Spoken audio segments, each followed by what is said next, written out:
Welcome to our Tuscan Countryside DVD.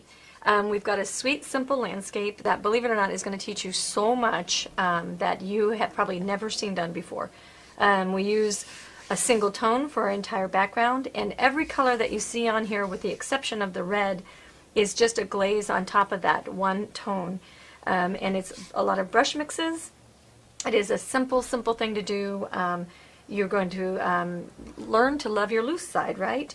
Okay, we've taken the wood essentials, which are basically pieces of wood that we have stacked. So we've got two rectangles here, and then we've stacked them, and then we've taken our essential accents, and then we put them in the corners. Okay, and this doesn't quite fit on here, but you get the idea, which is what we've done here. What this does for us is it gives us a framed look without the expense of buying frames. We've used Stencil to get the background to look like that. We've used these that's just glued on little pieces of wood. Simple. You could very easily take the countryside and you could wrap it around, say, whoops, if I can get myself straight here. You could wrap this countryside around a box, put on the gold feet, little knob on the top, and then have the coasters be your little house or the poppy fields. Be very versatile that way. Another thing that you can do, and we've been kind of collecting these, we've got new wonderful frames. Let's see if I can show you that. They lean right on in there, so you can just lean that right on the top of your TV stand or wherever you put art. You don't have to hang it on the wall.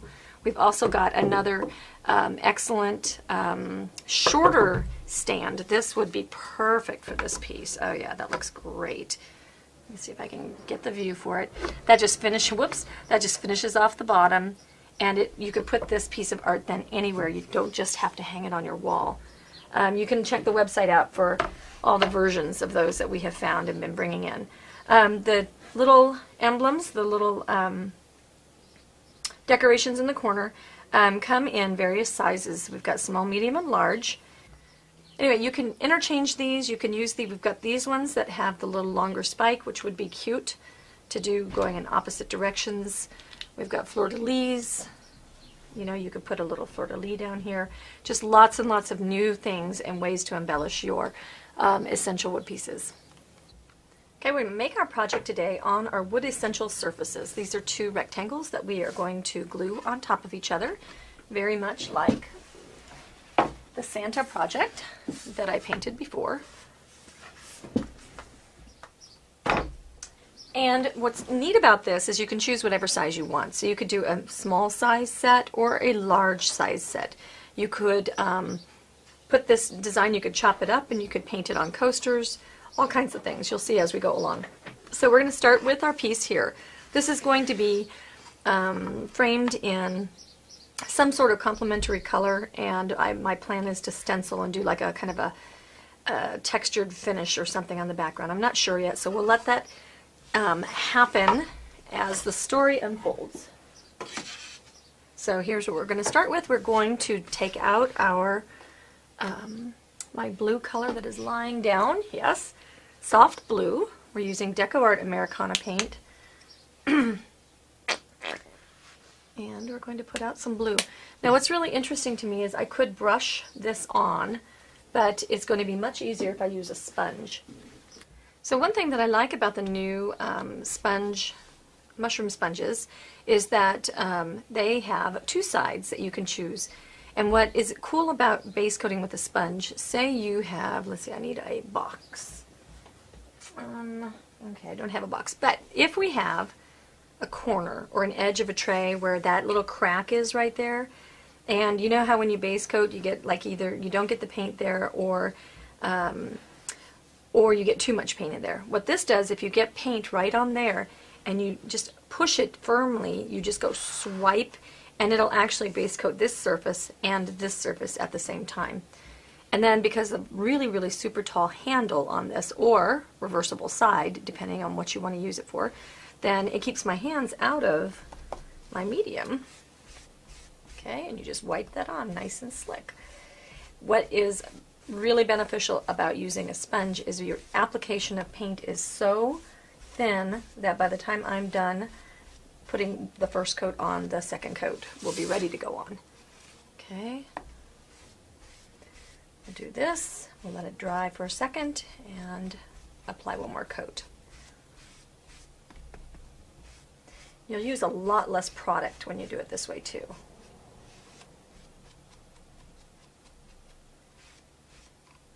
Okay, I've got my first coat on.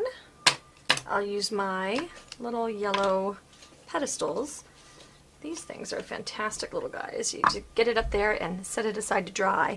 What I like about having my surface up on the pedestal is little stuff like sanding discs that I chuck over don't land on top of my piece and they end up under my piece. The care for your sponge is important. You want to make sure that your sponge doesn't dry. And you'll go ahead and just rinse it out with water. You can varnish with these, you can base coat with these, you can antique with these. Just load a little bit on a corner, wipe it on, and blend it out. You can use them wet or you can use them dry. Either way is just perfectly fine. With both sizes, both reversible, so that you can do it all, the possibilities are really quite endless. Okay, I'm going to take just a little sanding disc and just knock down the raised area.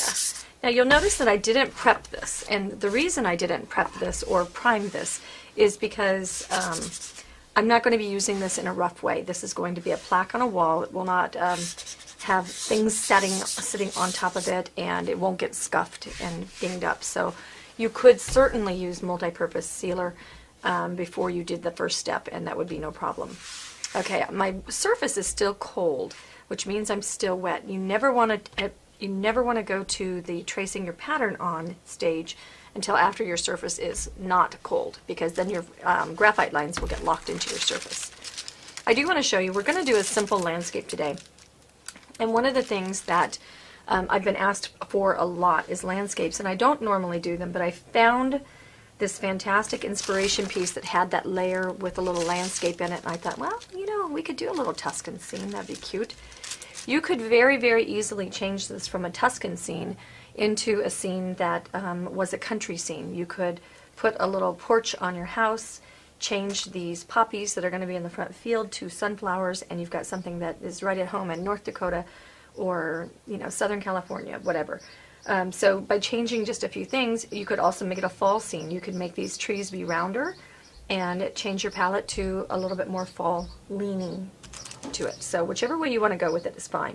But I wanted to show you what I did. We're going to put a little color theory in this, a little bit. It's going to be a whole ton of new techniques. One of the things that I did is I went through, when I was selecting my colors, I went through and I chose my colors. First I mapped out what I was going to do.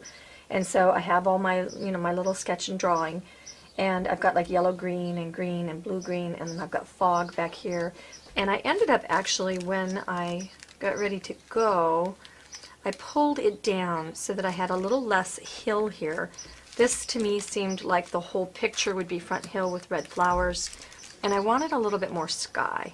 So I pulled it down just a little bit to give myself a higher sky area. Play around with that. You could certainly go whichever direction you wanted to. You could scooch it over so that your house is more in the middle and add that piece over here. Always feel free to play with your patterns that way. Anyway, so when I did this, I want to make sure that I have my highest colors, or my most contrast and my most complementary colors, here in the middle. So when I was mapping, I settled in. I've got a lot of elements here with hills and things. I wanted to make sure that I have my colors where I'm going to want them. Sometimes it's real easy to say, oh, I've got green on my brush, I'm going to go ahead and go green all the way across.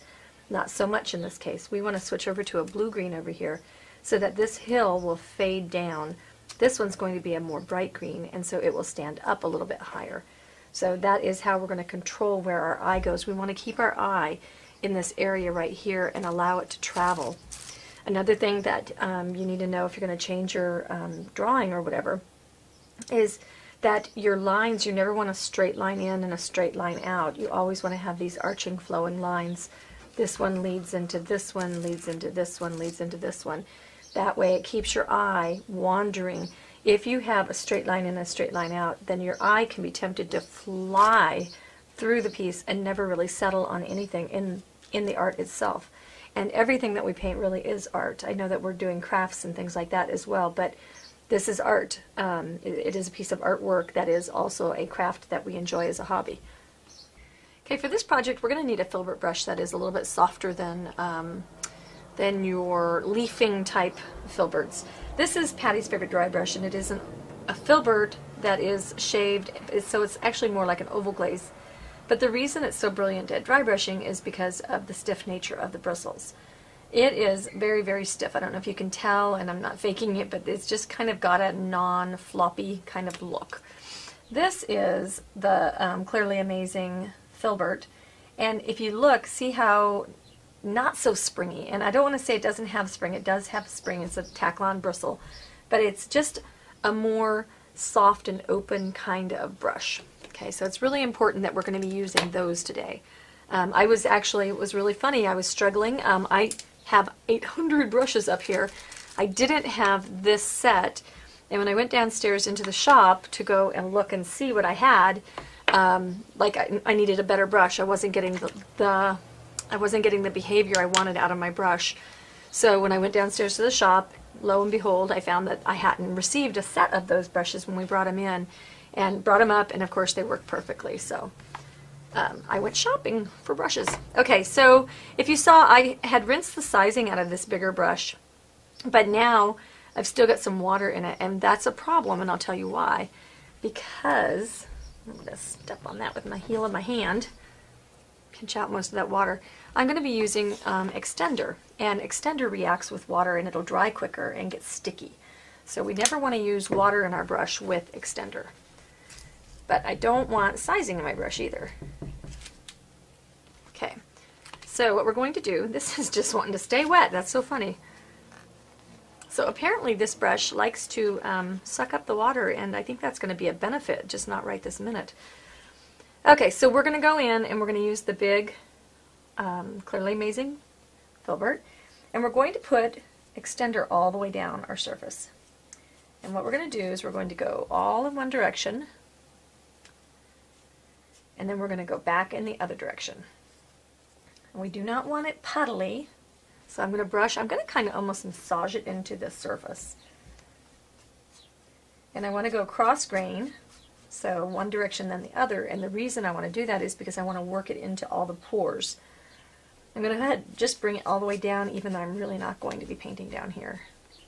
I just don't want to end up with a line or a place where I stop. Okay, so I'll just work that in.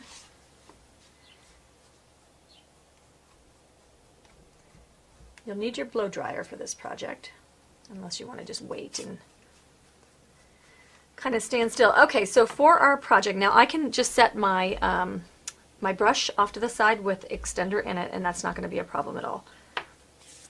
And then I'm going to take my let's see, number 12 filbert. The other thing that I needed that I didn't have is I only had leafing type filberts. I didn't have one big enough, but I have a lot of these kinds of things, but they're just too big. I needed something in between, and this is the one that I found. I'm going to go ahead and wet my brush in just a little bit of the extender. I don't want it in water, so this will be your water product for today. And it's just flat, flat, flat. Then I've got a series of blues here. This is going to be, so notice that we have this soft blue all over the whole piece. The reason that we're doing that is because it's going to be the undercolor for our entire project. A little bit of this is going to show through our background, and it's going to tone from underneath the whole entire project.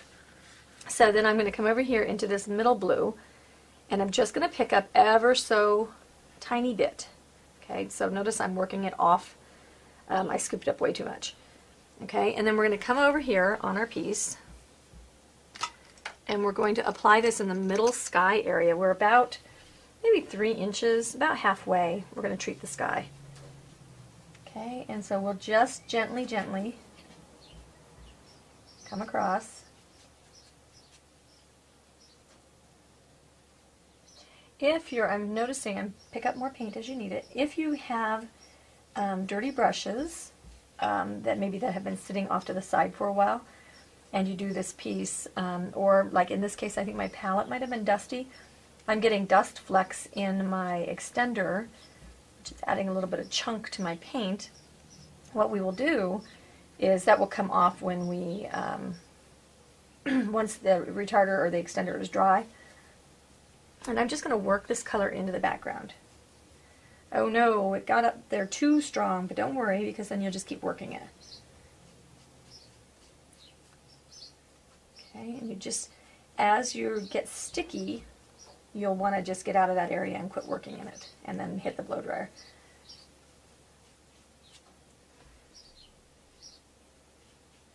Just kind of want a middle-ish color. It's getting a little bit heavy, so I'll just spread it out a little bit.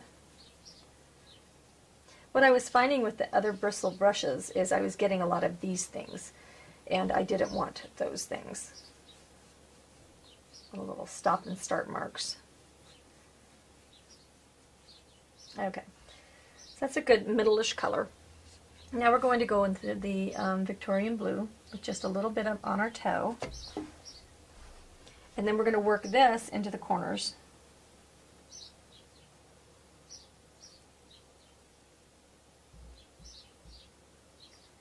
And then we're going to slip slap it to bring it into the piece.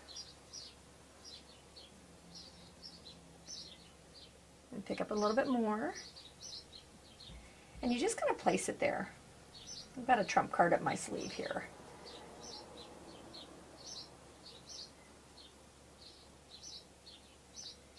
Get it down, bring it in.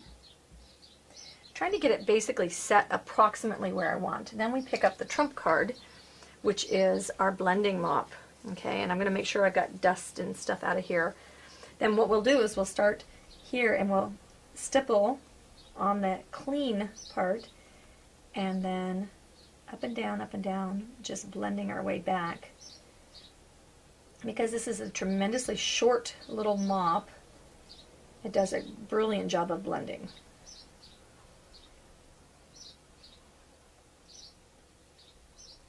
Okay, and we'll walk it out.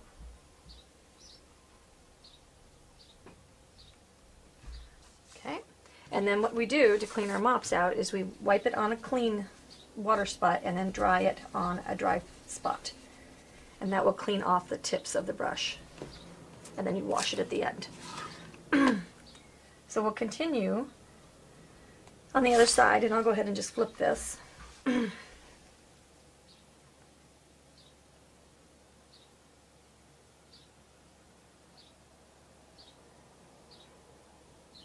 And so see how that's stuck just a little bit? I'll work that and work that hard edge. And then if I need to, I can wipe my brush off and then continue to bring that color out. So the first step to doing this is you work it with your brush, making sure to get rid of any little harsh parts. Okay. And then we'll go ahead and mop. It's a pretty strong up and down tap, tap, tap. I'm splaying it out. I'm not killing it. But the key is to start clean and work your way back to the color, and then lighten up your pressure just a little bit. It's a really nice way to get a graduated float, especially for those of us who don't like floating. You know who you are. It's the #1 complaint you always get in classes is floating. We'll wipe that off, dry it off. You never want to have too much water in your mop. If you do, you have to have another mop. Now I'll continue with this color and bring it into the upper part of the sky.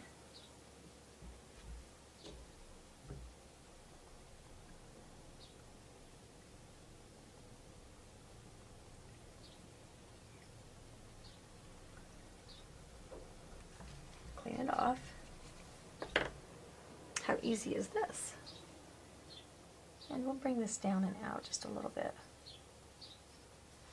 I'm looking a little too stiff. This guy over here seems like he's getting dry, so we'll leave him alone. Okay, now we'll go and blow dry.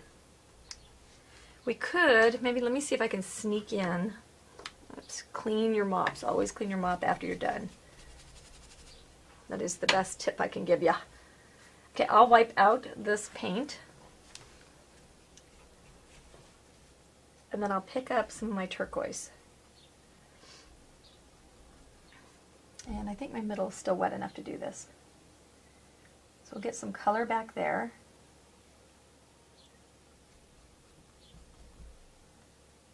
A little bit of turquoisey in our sky.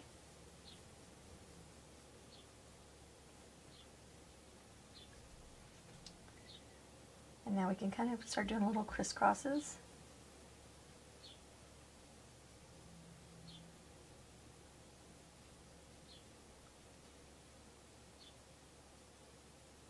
Get a little bit of texture. It starts becoming kind of sky-like.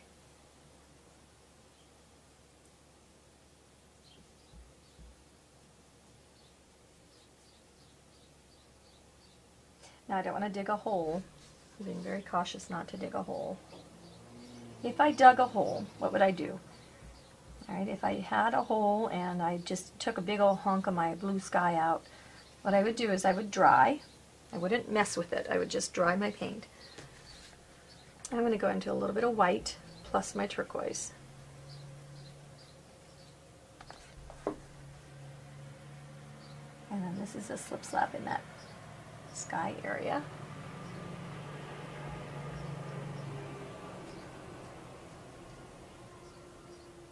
So back to my story, what would I do if I dug a hole? I would dry it, and then I would try to dry rub some of my colors into that area to kind of mop it together. I might neutralize it, like say it was in this area and I dug a great big old giant hole there that I couldn't patch. I might just base coat that little corner and then redo my technique.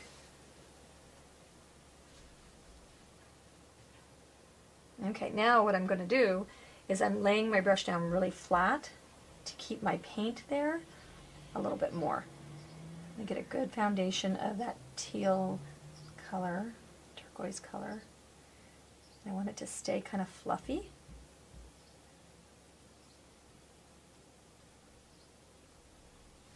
Brush mixing. So because there's retarder behind there, it's allowing all those colors to stay wet and I can blend it as I go. Makes for a really soft, dreamy look. Definitely don't be afraid of this. It's actually super duper duper simple. Now I'm going with just more plain white and I'm going to go within that area.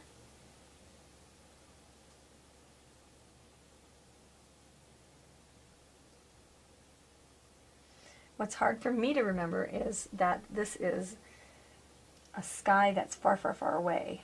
So I'm not making a big old sky like over my head. I'm making a sky that's far away. And that means that the details are going to be littler. Okay, so now if I wanted to do something kind of dreamy looking, I could scumble in a dreamy fashion. And that'll just mix everybody up. Okay. So now what we'll do, and you've got, notice that I've got like 2 or 3 hairs that have fallen from a brush in here. As soon as you dry, this is not like varnish, this is extender or retarder, and what that means is it doesn't have any keeping qualities. So like you would not use extender with your metal powders because once it dried, the powders would fall off. So once this dries, I'll be able to rub those hairs out and they won't be stuck in there. Alright, you'll know you're dry when you don't see any more shine on it. And I do have a little shiny spot here, but there was no paint put on top. This is where, and my piece is hot, I go and I just wipe off those hairs. If you put more paint on top of it, then your hairs will be stuck. So you don't want to do that.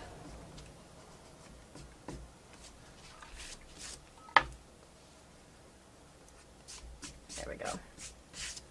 Okay, now we'll let that board cool down and we'll apply another coat of extender. Yeah, you don't want to put extender on a hot board. And you can use a heat gun if you have, but make sure that you don't hurt your surface. You know, make sure that you're someplace. One nice thing about having the nonstick mat is you can use this up to like 500 or 600 degrees or something like that. Really, really high temperature. So, and you can put your iron on it. You can do like all kinds of things on it. So using a heat gun won't hurt it. Now we'll put some more of our extender in our sky. Now that we know how far it goes, you don't have to do it all the way down. Massage it in.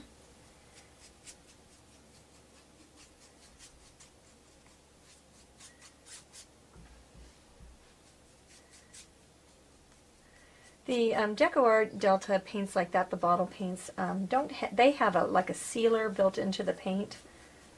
So the gouache and the tube paints and things like that can be the ones where as you rub more on them or you reactivate them and dig a hole. So these you're usually pretty safe with as long as you heat it and dry it to make sure everything's all set, then you're not going to wipe it off. Now in order to prevent any puddling, I'm going to gently just wipe the piece off. Look for any dry spots. I don't want any puddles because then the paint just sits in it and it's not very pretty. Okay, now we're going to do a little bit more with our colors. I'm going to go a little bit more into my turquoises. Okay, so I'm just going to bring straight turquoise over. Drop it down from the sky just a little bit. Just a tint. I'll bring that over into the dark blue. This is how you get the layers of colors. I hope you're having fun. This is the most painterly kind of painting to do. This will make you feel like an artist. Base coating never makes me feel like an artist, but this kind of painting always makes me feel like an artist.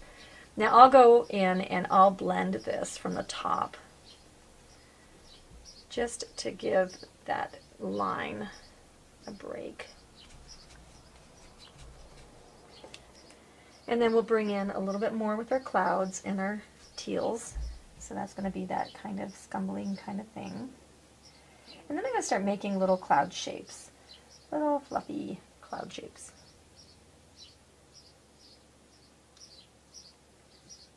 Little scumbly sets of clouds.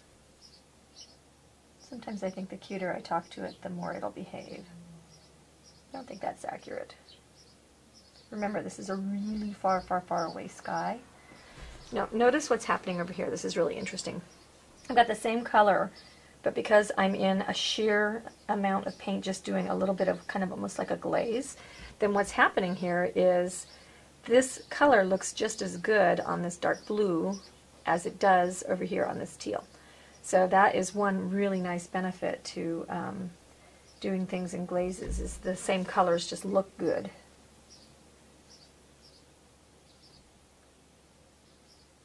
Okay, so I've got a little bit of sky going on. It's pretty. It's just really kind of random. Squint your eyes. Okay, there's no rhyme or reason. You could have a stormy sky, you could have a you can have a happy, clear sky and not have any clouds. It's your sky.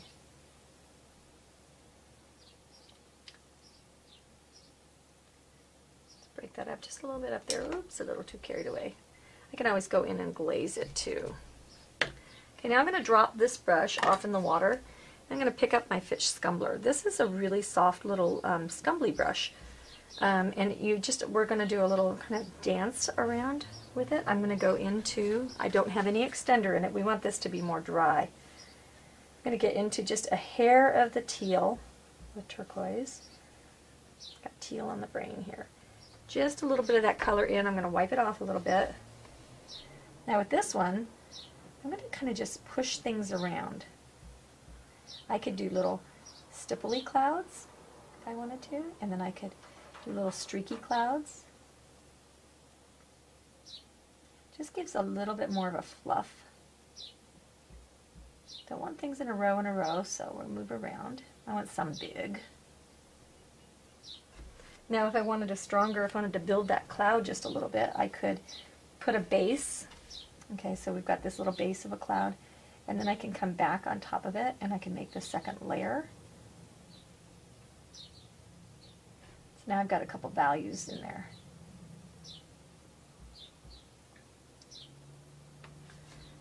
See how that's making magical cloudness? So I could do my other layer. It's a little too bright. So what could I do? I can get into my small blending mop. I can totally just blend that down. Okay. It's really the direction we're going for the whole thing.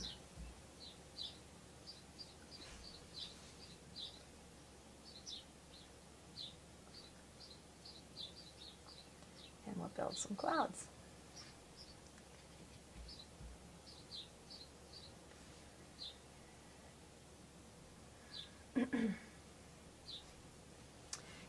probably getting about bright enough.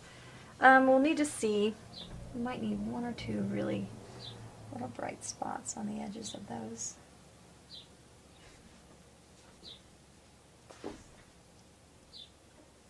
One thing that I do know is when you put a little bright hacha, it almost makes it like your painting has some jewelry on and it's accessorized. And what that does for you is it kind of takes attention away from areas you don't want attention in. Okay, now I don't want to put haya everywhere, so I think that that's about right. We'll leave that how it is, and I'll hit the blow dryer again. Alright, the next thing we want to do is we want to use our pattern, and we want to place it on where we think we want this to be. Give it a little bit more sky. Make sure you're straight.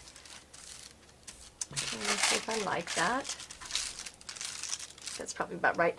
You always want to make sure that your all your extender is completely dry, and then you want to use the lightest touch possible with your pattern tracing, because you don't want the stuff to show through. And once we go extender and get paint around, it's going to stick. Got my lines on, but what I'm going to go ahead and do is use my little micro eraser, and I'm going to take off everything I don't need. And I'm just going to lighten those lines. Just when I'm really faint. Okay.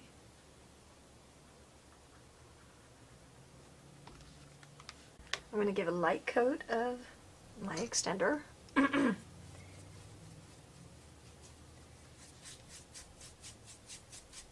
What's nice about this, you wouldn't want to be using Choco paper with this project, because if you use Choco paper, the wet would wipe off your graphite lines, the lines there. So this is the time when you wouldn't use Choco paper.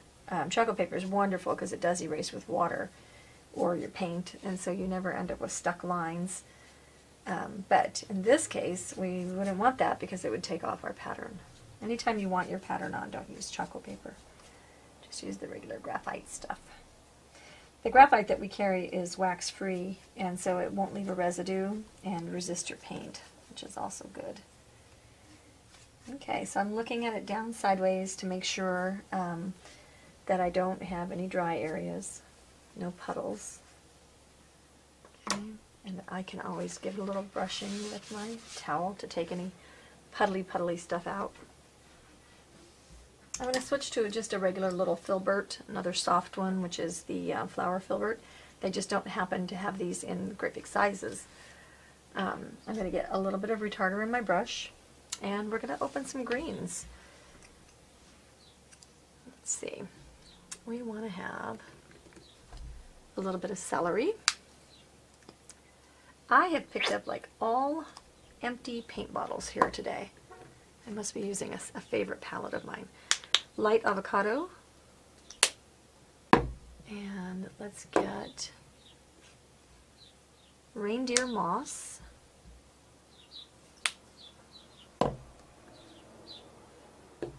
and maybe bowling for paint. Cool neutral is going to be kind of our little base here. Okay, so what we have is we have cool neutral is going to be our base color. That's going to be, of course, you know, lightest, that kind of thing. But notice how that does have kind of a green cast to it. So what we'll do, our back heels, we've got to make a little bit of a muddy blue. So we'll use this blue that we used for our shading, which was Williamsburg blue. And we'll mix a little bit of our green in it and a little bit of our white in it. Just want something kind of grayish bluish.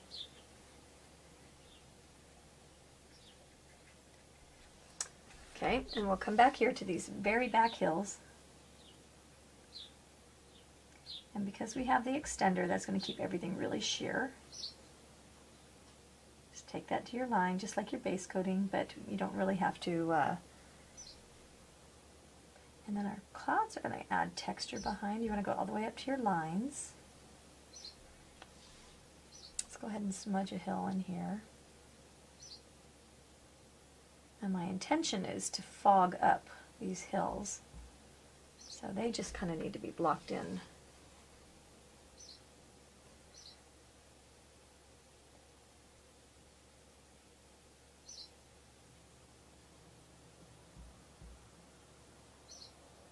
Okay. That gives us the background hills. Now we'll go into the green color. We want to keep everything kind of a little bit toned. We wanted this to be a little bit darker green, so I've got a little bit of that blue in with it. Notice I'm not having to pick up a whole ton of color. No, that's not green enough. A little bit more green. I'm not base coating because all I am doing is kind of glazing with the retarder. And a little more.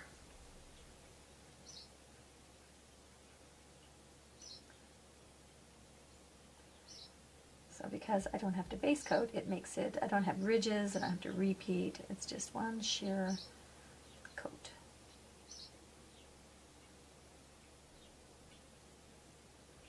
Now, so that's a little bit uneven. Maybe I don't want it to be uneven. So I'll get my little mop out.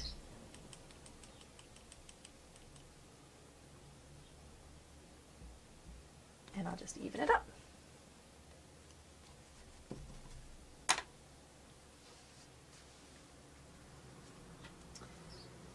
Okay, we'll have another little hill over here.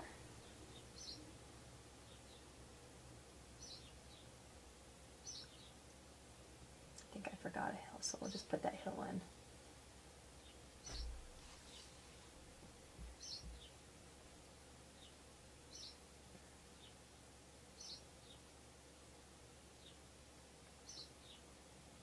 Okay, we'll bring that over and down.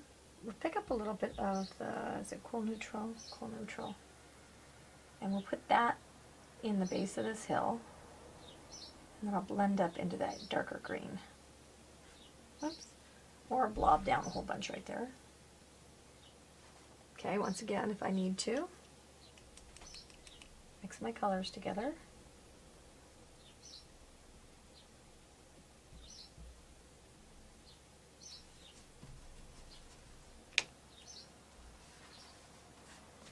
I'll do the same thing again. We'll do cool neutral on this front hill. I don't know, can you tell that the base coating situation is just wonderful? I'm not worried about getting ridges because there's hardly anything on my brush. It's almost like I'm just working wet and wet. Bring some greens in from there.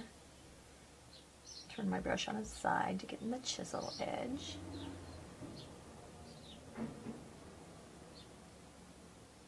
Okay, and look at that color down there.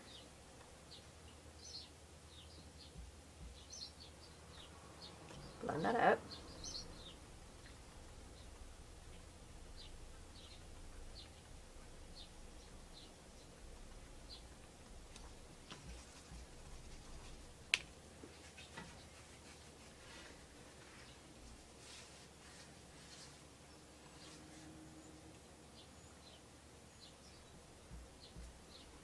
Whoa.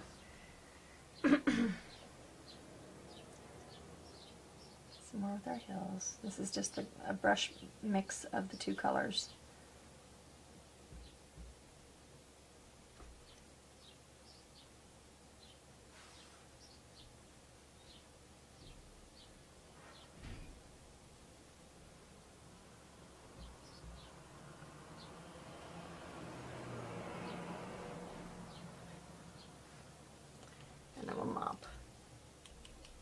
Got a little bit of antique green to sneak into this one hill over here. And I still didn't get that hill done. Okay, let's get that guy done first. We want that gray-blue mix. Get that upper hill in there. It can be a little darker like that because it's over to the side.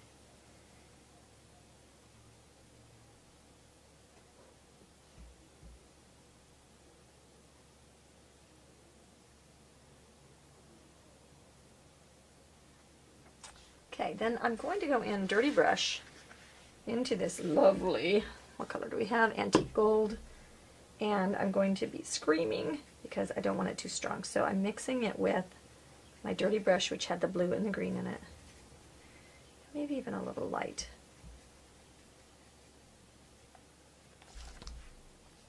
And then I'll come over here, give this hill. Now it's also being toned by the blue that's underneath. This is to be that imitation of that harvest kind of hill that you always get, like in Tuscan pictures. Okay, this is so much fun, just scribbling the paint on.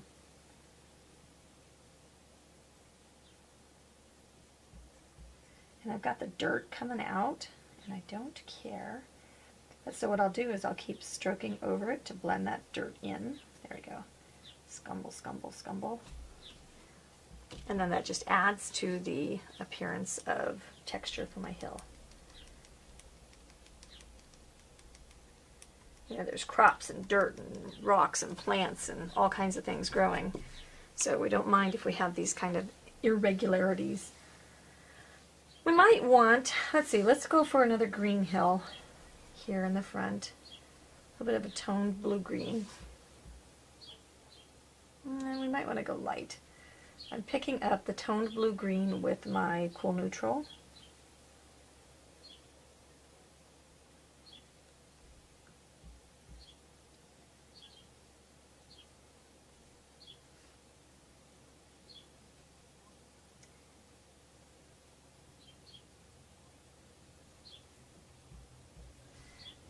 We don't want them too close. We'll have to see if that's going to be too close. I'm trying to remember what was on my hill here.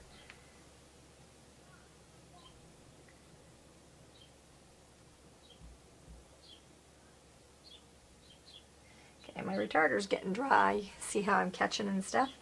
I'm going to go ahead. Now what I can do is I can sneak in a little retarder over here where it might be drying, because there's nothing painted there. If I retarder on the other hills, I'll remove the paint. But I can sneak this in so that I can continue painting without drying. This is going to be a darker hill. This is going to be that blue and the green. And it's just going to be a little bit heavier weight hill.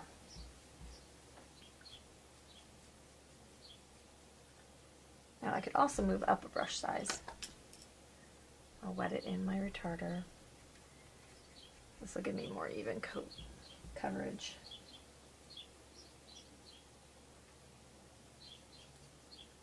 And it's more in the foreground. It could be a lighter green. It could be a greener green. But right now, just having these blocked in is going to make me happy, because from there I'll build trees and the scene and all that kind of stuff. And we can highlight, we can do all kinds of things to these little hills. Just happy to make it all the way down the scene here. All right, progress. So use your, you wouldn't want to do a bunch of this on here unless you felt like you needed that kind of texture. So make sure you go in shape following movements when you're going to have sheer things showing through.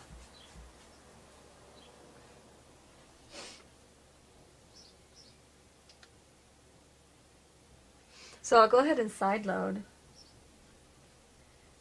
with just the green, and it is the light avocado. And then we'll go ahead and we'll just put a little bit, whoops, the wrong side.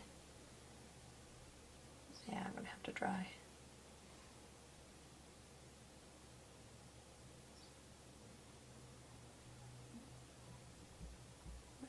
And work that in all the way down to my ground line.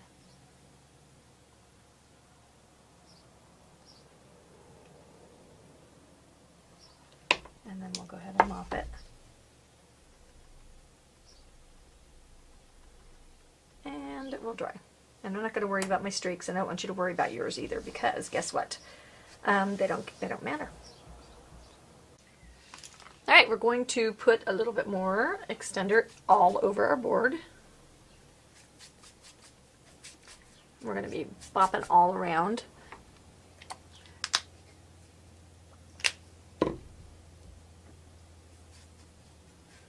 You think that this uses a lot of extender, but it actually, one bottle of extender will last you quite a long time. I don't know why it goes so far, I guess because it's a very sheer kind of coat.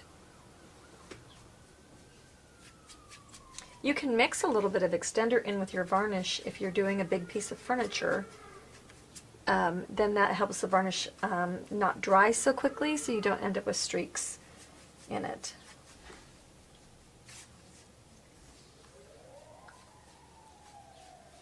Sometimes with the sirens you think I live in a really big city.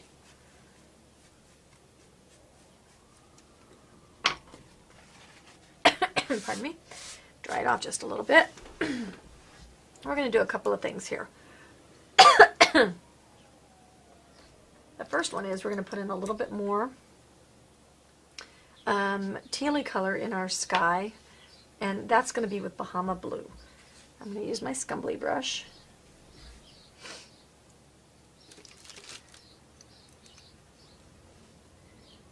And we're just going to get that into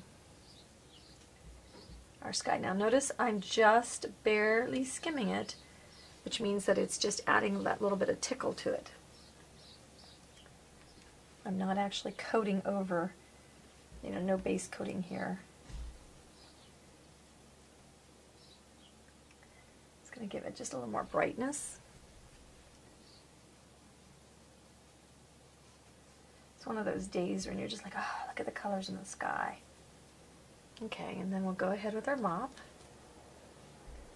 And we just kind of slip slap blend. I want some of the streaks in there. I'll pick up some white dirty brush. And maybe a little bit more white dirty brush. And then let's go ahead and put some streaks in through our clouds. Up in there.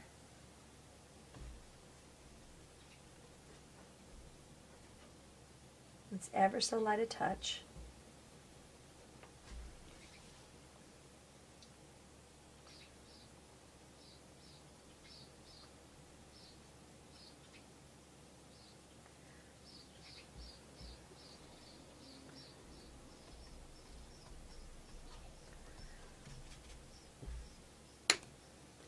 Okay, then we'll go in with a little bit of the white, again on our Scrumbler. And this is where we're going to start building a little bit bigger cloud base.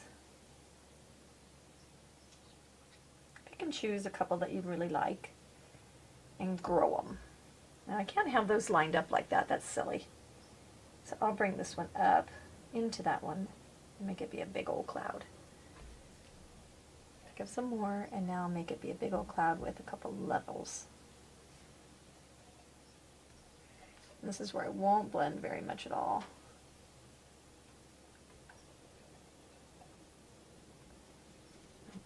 Wipe off, and if I need to,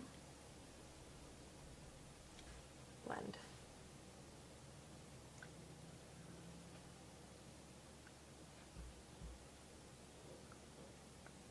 Got a bigger cloud.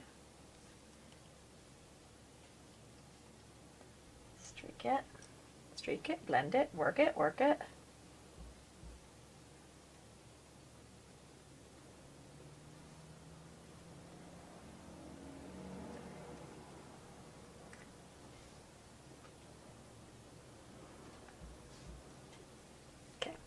I think we can leave those alone now.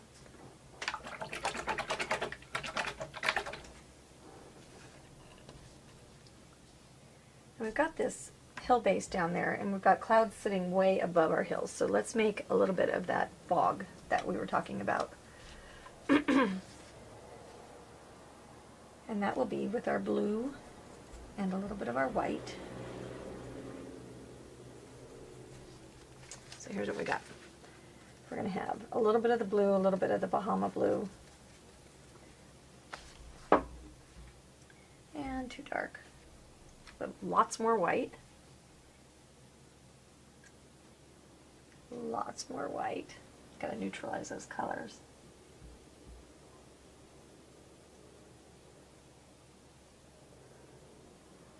just slip slap in that area back there.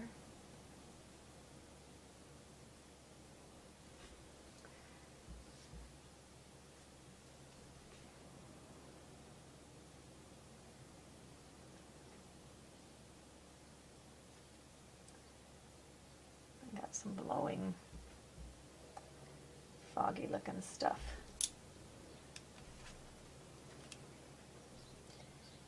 And we can rough it up a little bit. Fog isn't usually too rough, though. We want to be careful about roughing it too much.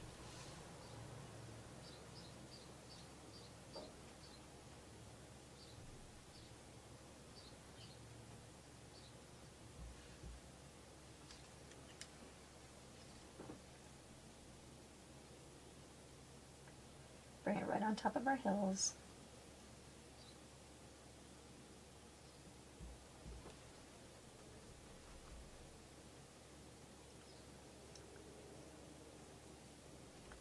And then we'll bring down the clouds.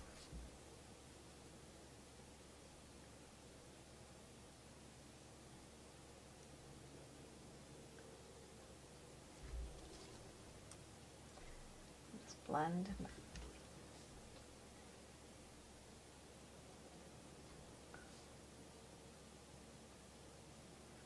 Fuzz that out. Fuzz out our edges.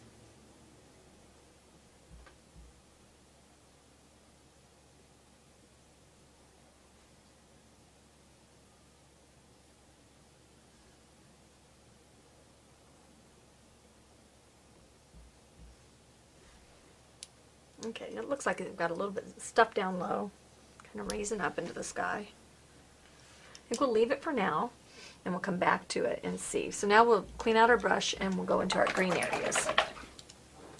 We'll go over, we'll side load, I'll put a little bit of retarder in, and we'll side load into avocado this time. We'll go ahead and we'll deepen up, green up our hills. So we'll just rotate this puppy around.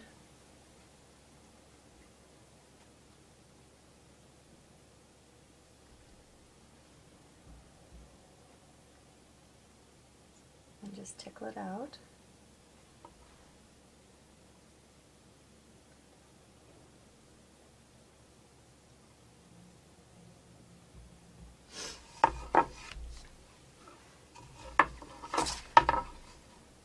This guy down here too.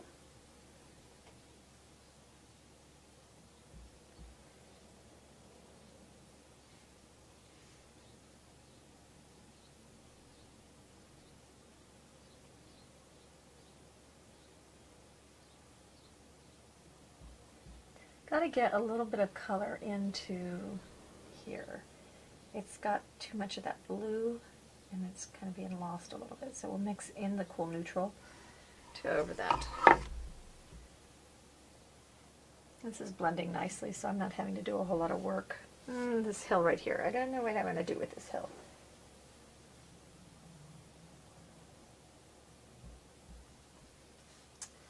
I think we'll go, let's go ahead and go green.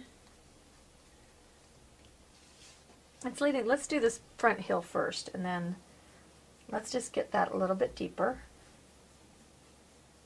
I'm more than likely going to be glazing this front hill when I get done, so I'm not going to worry about antiquing the edges just yet.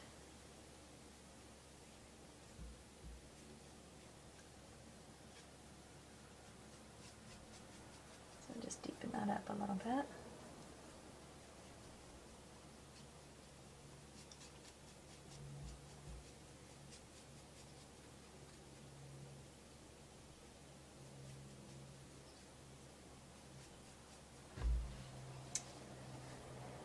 Okay, and we probably could go into a little bit of a brown color. Traditional raw umber is what I've got out. And that's, I'm just going to brush mix that with my green. What I want is to create almost like a dirty brown, literally dirt brown. But I don't want it to be too brown. So So the brush blending with the green is a good idea. I'm going to have this covered with all those red flowers. Okay. Then maybe we could tickle a little bit of this little brownie green back into this area back here.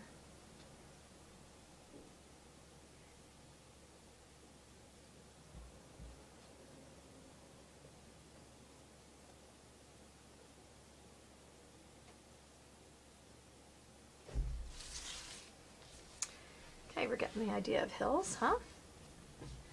Okay, and then on this back hill, let's get out a little bit warmer. Let's get out raw sienna.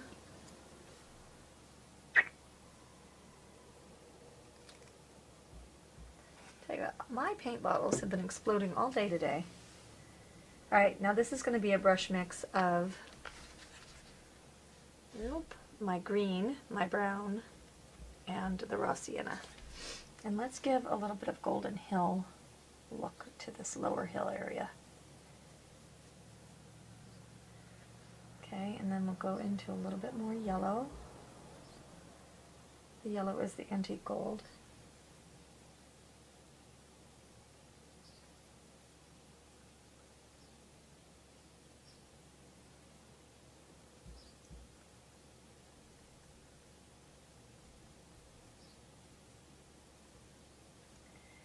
And we're glazing those colors together. I've got some sort of different hill thing going on over here. I think I'll make this one the yellow one, and then this will have to be a green one. So I think I'll just swap that. So that is a little bit of the raw sienna and the yellow with a little bit of the avocado green. So we'll go over here, we'll make this be a great big giant yellow hill. Then we'll go into the, raw umber, traditional raw umber, and brush it in the outside edge.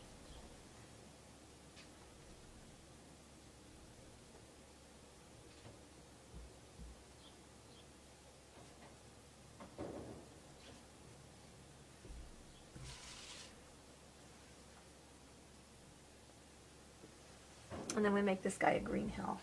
Dirty brush into, whoops, not so dark. How about cool neutral with the avocado green.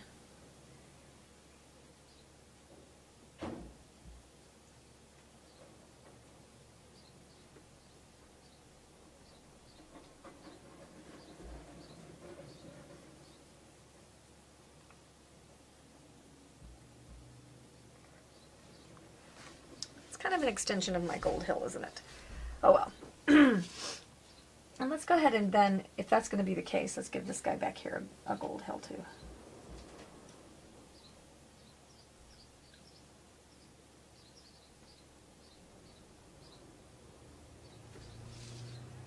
I think Tuscany has lots of gold hills.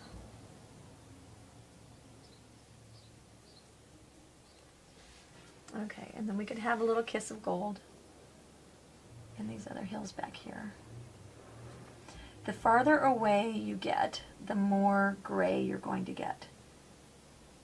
Okay, and the farther away you get, the more like the background you're going to get. So I'm going to go ahead and pick up a dirty brush, a little bit of the raw umber, and I'm going to tone down my green back here.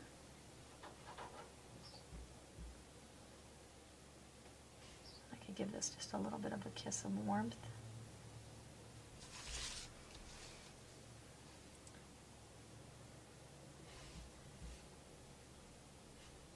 Okay, bring in that dirt.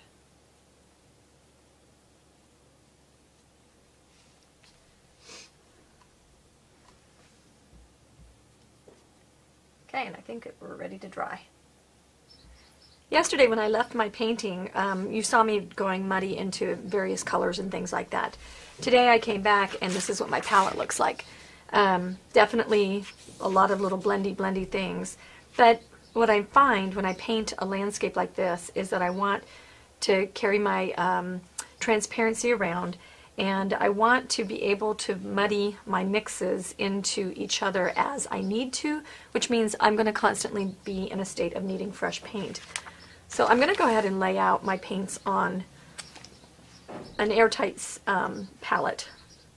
And what this is great for, if you just simply use a misting bottle and mist it before you shut your the palette up. This has got a rubber gasket on it, and it locks down on 4 sides. Okay, and what's really great about it is when your paints do, when you finally let them dry, they will just peel right off of this this special plastic. And you can use this area as your blending area, or not, whichever way you want to go. And because these wells are tipped back, that means that I can easily put my extender right in there. And I can just reach in and grab when I need to. Notice that my extender laying out last night is still wet. Okay, so extender stays wet for a very long time, which is great because that gives you control. So these two colors right here, the cool neutral and the traditional raw sienna, are going to be my toning colors. So I want to make sure that those two colors are out in an area where I can see them. And then I'll set up, let's set up the browns, if you will, from the dark. And so that was Heritage Brick. I could have done this yesterday. It might have made it a little easier for you to follow along. But we'll do it from here. Then we're raw sienna, then we're antique gold. Okay, and I'll put out a little bit of yellow ochre. Really, you could get yellow ochre by adding white to that, but we won't dicker. Add some white out there. Okay, and now we'll go on the other side, we'll go with our greens. Okay, so now keeping in mind that we'll be putting, this is avocado and light avocado. So much nicer to be able to have your colors out and fresh. Just make sure you cover it. This only works as good as covering. Okay, so this is celery and then reindeer moss. When you have your prep done like this, it makes the painting a lot faster. Okay, we'll go shale green. Alright, and our base color was the soft blue. I'm going to put this over here by my cool neutral, just because I guess I could put it over by my blues too, but I think I'll skip that step. And now we'll go over here with our blues. I'll leave space in between for adding. And Victorian blue.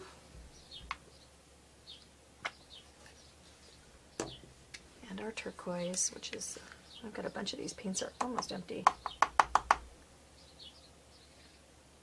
You'll find that you waste a lot less paint and you'll be more ready to paint. A lot of people ask how I can paint as quickly as I do. A lot of it is that I have a dedicated space. If you had this palette out and all you had to do was uncover it and not take all the time that I just took to spit paint out onto a palette, you would be much more likely to get a lot more painting done. Okay, and we'll get out some brilliant red and antique maroon. And I think we're about there.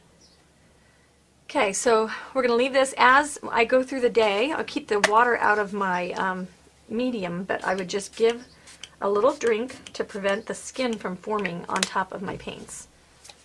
And then as I go to lunch or do whatever, I'm going to make sure that I cover my palette. All right, one of the ideas that I learned when I took a class from somebody else is to take, and you may not remember that, you don't want to maybe write out the whole name, but I can write AG, Desert Turquoise. If I give myself those beginning little initials, then what I can do is peel that up. I'm on my 1/4-inch stretchy tape, and I can put my antique gold label right up in to the on the thing, so I can see which color is which. Real good help for remembering your color names. All right, I think I've got this arranged so you can see a little bit what I'm going to be doing. Here's what we're going to do. We are going to wet our brush in our medium, in the retarder, And we want to put some trees and things like that out there in the horizon background area. Trees are going to be gray and more like the background when they're far away. So we're going to go into light avocado, my little bit of medium, and we're going to get a little bit of our traditional raw umber. Now that makes it dark, and you might be thinking, oh, that's very, very dark. But then what we'll do is we'll go into our cool neutral, and we'll neutralize. Okay, so now we've got a green that's very dull, so it's grayed, and then we've neutralized it to be more like our background. Okay, so then we'll go over here, and we'll put, we want a little bit darker maybe. Put little tree shapes here and there on your hillsides.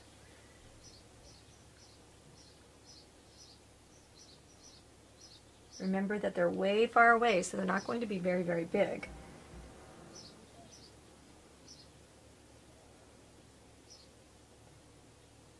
And the smaller they are, the more away they'll look. Okay, so we'll just kind of sprinkle some, we'll put some little shrubs over here. We don't know what these things are. They are just whatever they are. Put some on the hillside.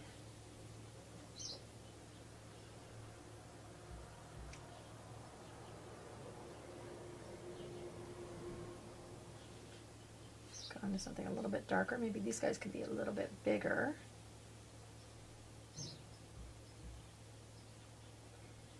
Sprinkle the hill. Make sure, if you have astigmatism, make sure when you're doing your trees, use your T-square. And notice that I just immediately saw that all my trees were leaning that way. You want to make sure, if you have to, get into your triple threat Ghost Writer. This has got a ceramic lead. If you need to, just give yourself little lines where your trees are going to go. See, mine are, yeah, I'm a little leaning tree lady. Okay, that is how you will keep your trees going straight up and down. And then that erases with water spit varnish, so it won't be stuck on your piece. Excellent way to get straight windows, straight doors, straight trees.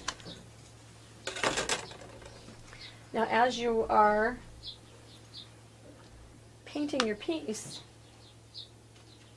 one of the tricks that, that I know about and I don't use very often is the reducing glass. I can look at this level, just like from here to here, it's like a foot from my face, into this reducing glass, and I can see, and it's hard to see it on here, it doesn't do the same effect. See how much smaller that is inside there? It reduces it so that it looks like I've pushed it back about 3 or 4 feet. So when I'm looking at this, I can pick this up, I can look at the piece, it looks like it's way far away, and it gives me a good balance. It lets me see the overall scope in a different view. Excellent tool if you're unsure. When you go, when you're trying to get your values right, or you're trying to get like enough detail in there, and you look at your friend and you say, is that too much? This will help you decide if it's too much. Is it too dark? Because then you'll see like, wow, there's that one area that's just screaming at you. You can't see that when you're up close to it. You have to actually get away. This prevents you from hopping up and down from your seat and stuff like that. All right, so reload. And now this, when you have it really thin like this, this won't peel off in a big sheet because obviously there's no body to it to peel off.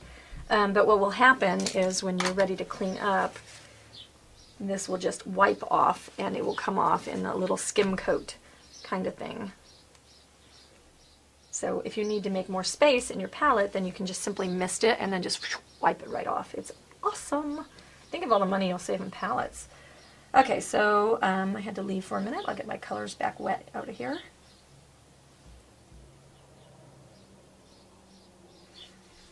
And we can have some dark trees. Ooh, very dark trees. They have a lot of those funny little Italian trees that go straight up, like cypressy looking trees.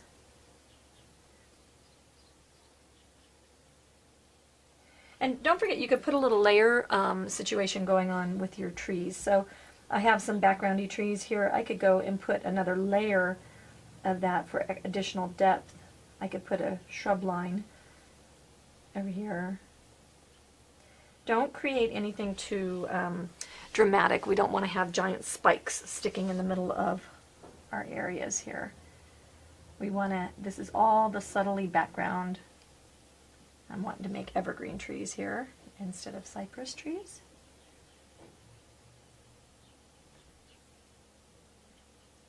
And we want the edges rough. You could scumble a little bit. Just going to scribble those on. Don't want them all like square, like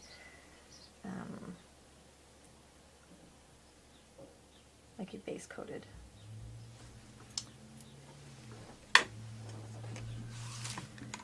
Double check myself here, make sure I'm keeping my lines straight.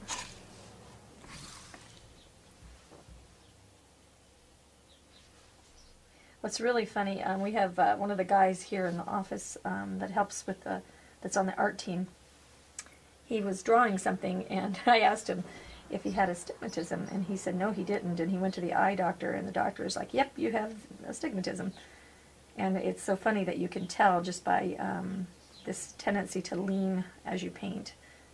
And everything that he had drawn was kind of leaning to one side.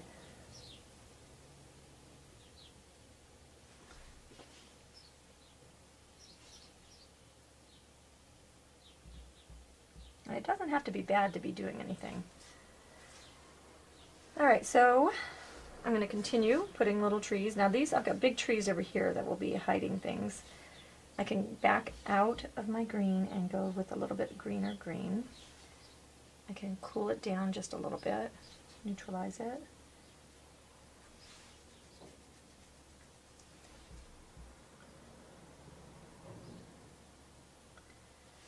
We definitely don't want just one spot. Tuscany is a lush area, so we want to make sure that we put greenery.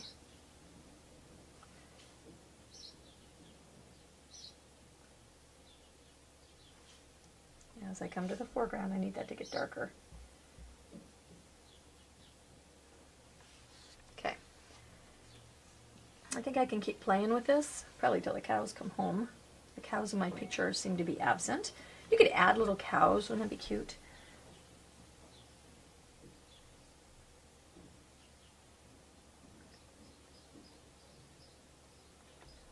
Remember, more like the background, as I tell myself. More like the background. I argued with a friend of mine who tried to teach me this a long time ago and told her that that's not true. The background is, you know, the mountain and da-da-da-da is definitely green still. And she had me go outside and look at Mount Hood in Oregon and said, uh-huh, now what do you see? And it was definitely like, ooh, that's just kind of a muted dark. Not really even a color at all.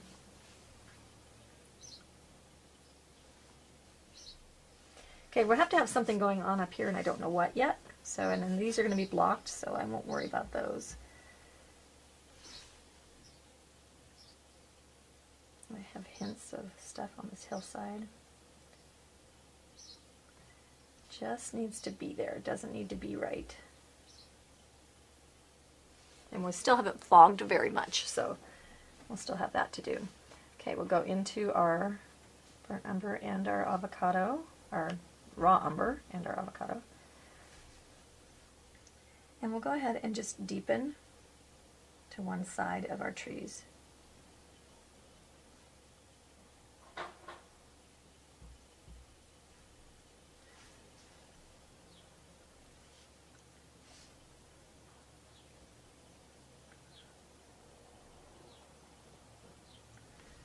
Just to the front ones.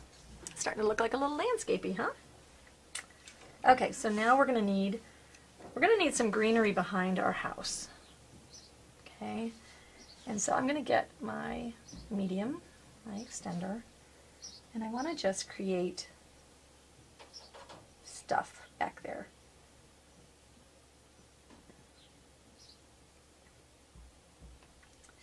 This house has a big garden and a gardener take care of it. So yeah, we want to have some stuff growing up behind it. I don't want it to be isolated though, so I'm going to bring some of that over to our edges. And then we'll make a couple of the trees a little bit stronger in color. And we can make them just slightly brighter because we're getting to the foreground, so we'll go into our brighter greens Like we're getting closer, sort of. Okay, and I think there's a big tree there, so we won't worry about that. Now before let's get you in a little bit closer. I want you to see the palette, but I want you to see the painting too.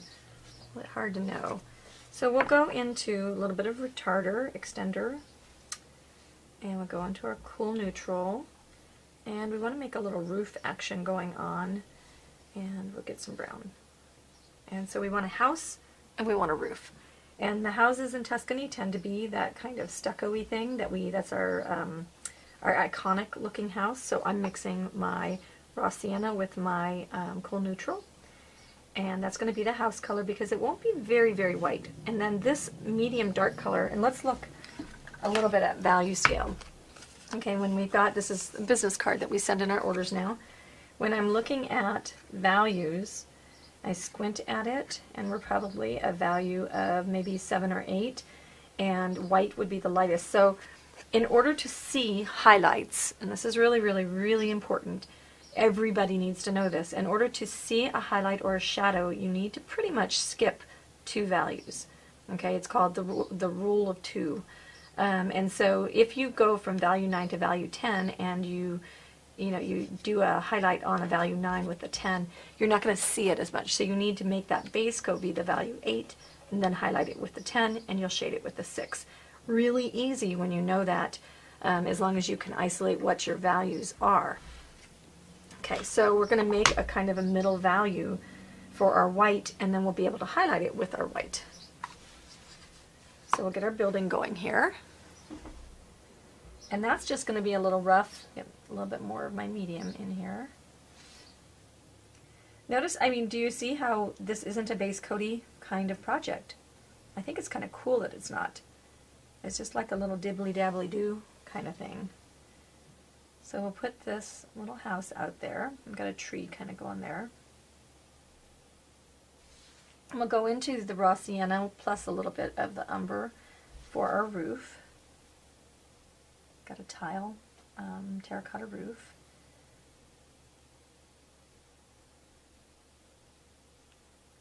And because our house is kind of back there, it doesn't really have to be too detailed. Okay, we're going to have like a raised roof line, and I'll have to go back in and fix that. Now I want to go with the same, kind of the same colors while I've got them on my brush, and I want to indicate other houses. Like maybe I want to come over here, and I'll go into my iconic colors, and I'll just indicate other spreads, if you will.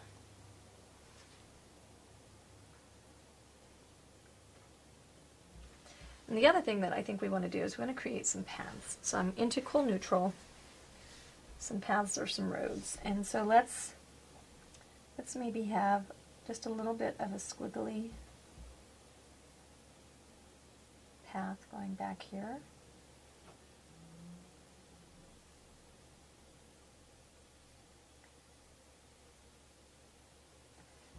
Okay, and we'll have just some different roads crisscrossing in the background.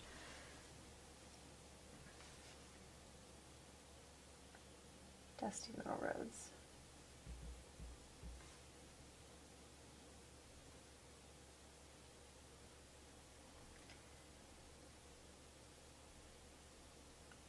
And we'll crisscross them. And that goes over the hill. Okay.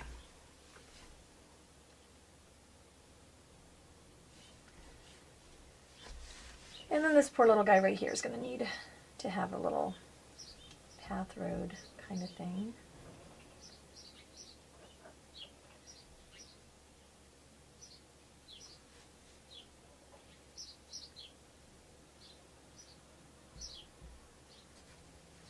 Okay, then we'll get out of that color, wiping it off.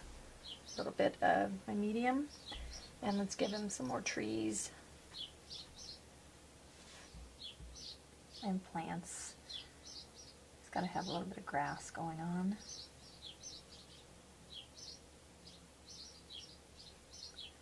And this is with avocado and a little bit of the medium.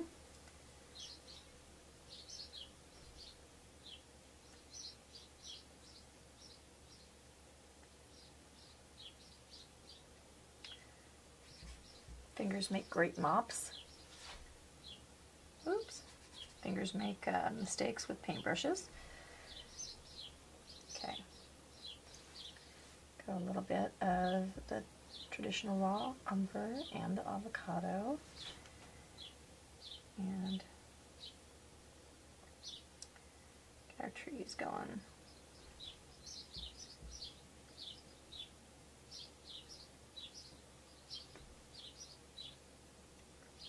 And we can have it darker underneath the trees. And a little darker next to the house.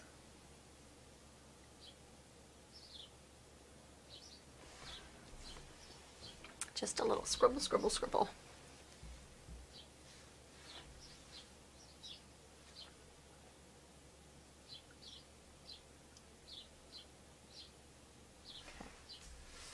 Got some trees down over here.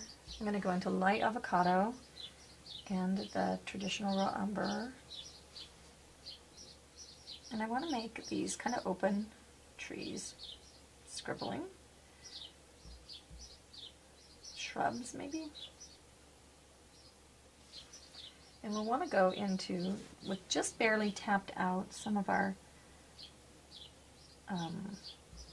which green is it? The celery green. And give it some details on top.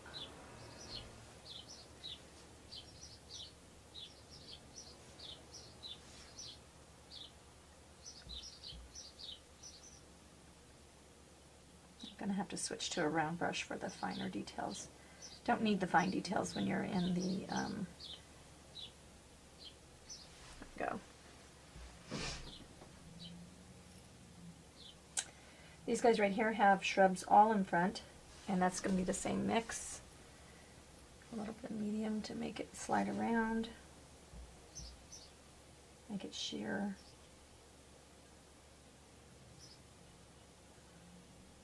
That anchors our horizon line.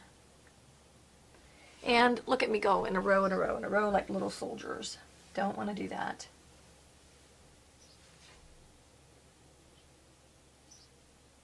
So we'll make another layer. Some be behind and some be in front. And then it's going to fade down that hill.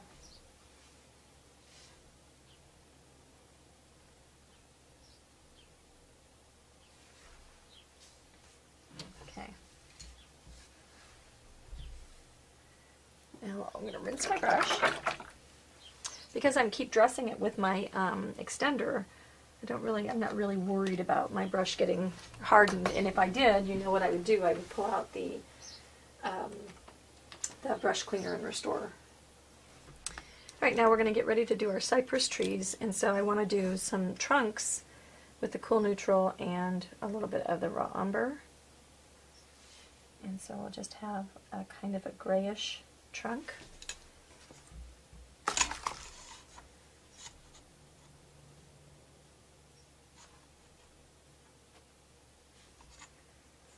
And we're going to have interesting, let's go ahead and do, well, I'm not ready to do those yet. We won't do those. Yeah, this little guy right here is not straight.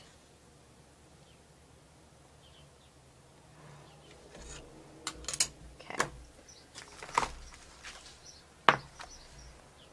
So cool neutral. Toned. So, do you see what I see? As soon as I put that on there, you can see it screaming. It's the only thing you can see right there. That's not what you want a tree trunk to be, unless it is your center of interest. So, that's why we tone the colors. It needs to fade a little bit into the background, but not too much. And as they come forward, they get a little heavier.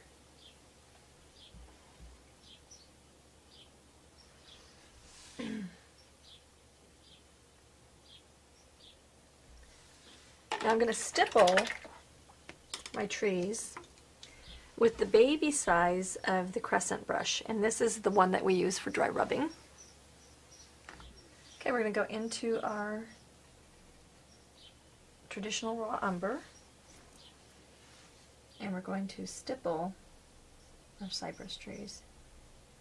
Turn your brush every which way every now and again, just to give it that little bit of edge thing. Don't let it, and leave a little openness, so don't do it solid. Make sure you're straight. Yep. Helps if you have your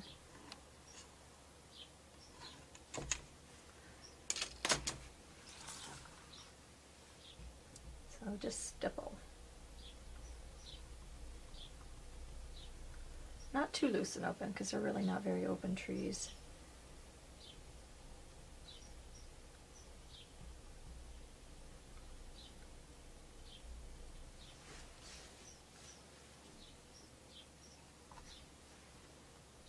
And this one got moved over a little bit,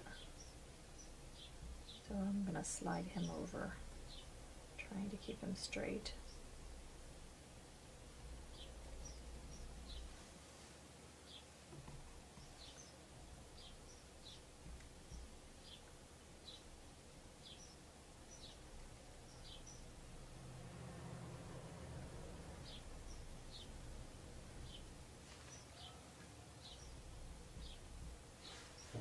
Okay, and we'll come back and do some details on him in a minute.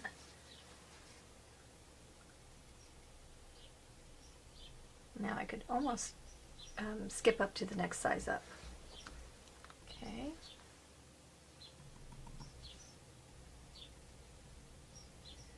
I can go up, straight up the side of the tree or up the middle of the tree, and then bring it back down. Remember, the closer you are to it, the more details you'll be able to see.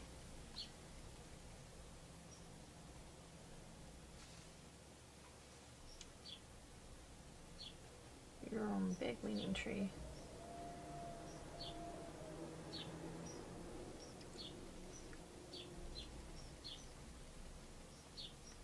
So one is on top of the other there, one is in front of the other. Alright, so we'll come back over here to these dry guys, and we're going to go into light avocado. And we don't want to make it disappear, so what I'm seeing is I'm going to make it disappear. I don't want that. Let's go with a little bit stronger. Let's see, we need to decide on a light source. Okay, I think our light source is going to be straight on. Okay, so we will shade with the dark brown to each side, just to increase its strength.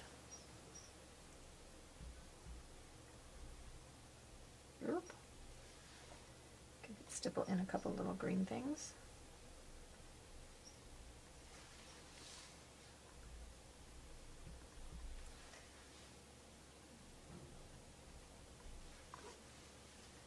We can go down into these little guys right here, and we can increase their little strength there as well. The trees behind the house. But I have to get out some dark, so we'll get out black. And we'll put the black right over here next to the umber. And I think to highlight our trees, I'm going to go into a heritage brick, and I'm just going to give them just a little bit of a red highlight. I'm not getting anywhere by trying to highlight them, and then I'll go into yellow oxide and electrocute it. I'm not getting anywhere by using the greens, so I'm going to switch tactics. Okay, let's go back to heritage brick. And highlight that. Yeah, I like that little hint of color in there. A little bit yellow oxide.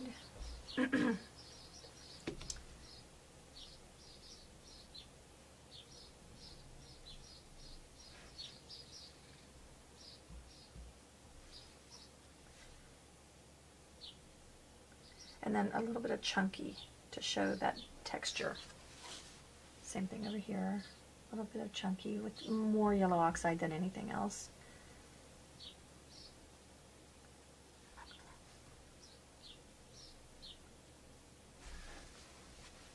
Okay, and that gives them just a little front and center.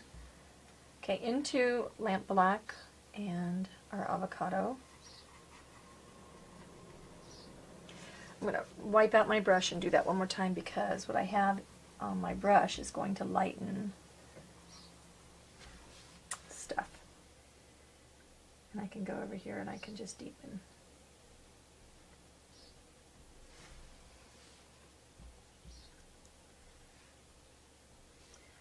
Here and there, random little hill trees.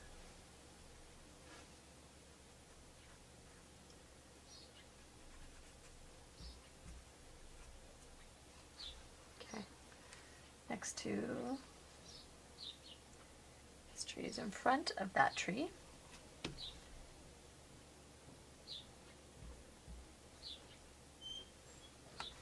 Okay, now we're going to yellow up some of these hills. One of these hills. We're going to go raw sienna and medium. And let's see, where do I want to go with this? I want to go back over here, liven things up. A little bit more medium. So I'm just dressing that brush with the medium and then rubbing it into this hill. This is maybe not yellowing it up. Maybe I'm going to plant a vineyard on this hill. That might be a good idea. I do have these up and down sticks here, the fence posts, so maybe I don't want a vineyard. I don't know. We'll figure it out.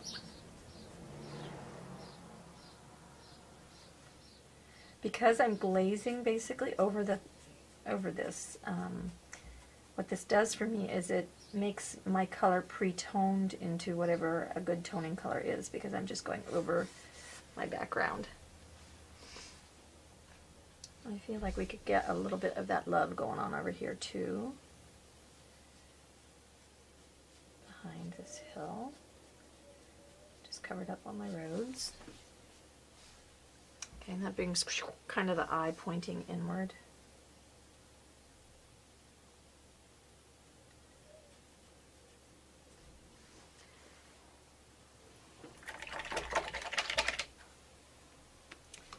You know, the nice, fun thing about this is it's really just a simple little scene. I'm going to pop up into my clouds here and cloud a little bit. Now, one thing I'm seeing, okay, I've been talking and I'm under lights and all this kind of stuff. I can see by the lack of shine on my colors that they're getting a little bit dryish. So what we do is we just keep the water bottle near us, and I'll move my piece so I don't get water all over it. And I'll just give them a little thirsty drink as I'm painting. And that'll last me for another good hour in this temperature. So now my paints will absorb that water from the top. It will soften the skin, make it so I don't have a skin, and I'm good to keep painting. So I'm going to go up to my clouds, and I think I might go ahead and just put a coat of extender. My brush from the extender yesterday is still extender wet. That's funny. Extender stays wet a long time, but that gives you a good amount of open time to paint. All right, I'm going to use my little brush here. I'm going to use some white paint. I'm side loading.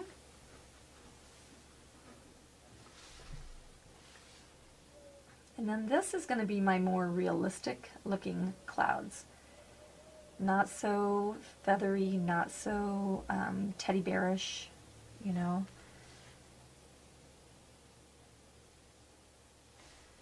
Those are going to be a little bit more center of interest worthy.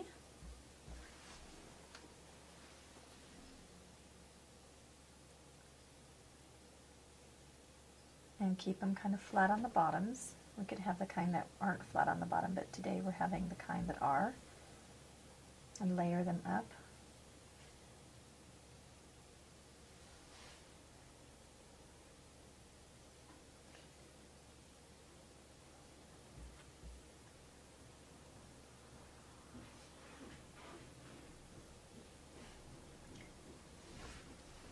Okay, so that just perked up our sky just quite a bit. Okay, I want to vivid up my sky just a hair, so I'm going to use this brush that we talked about yesterday, the Filbert, the Clearly Amazing Filbert. So I'll blend my blue, and then I'm going to just come up here where my clouds aren't. I'm going to just increase just a little bit. I want to make sure my brush is really well blended. I add just a little bit of a darker blue over against my edges. Come down over here, and I don't have retarder.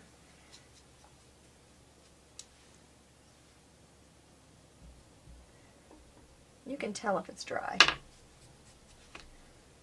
And we'll bring some of that deeper blue.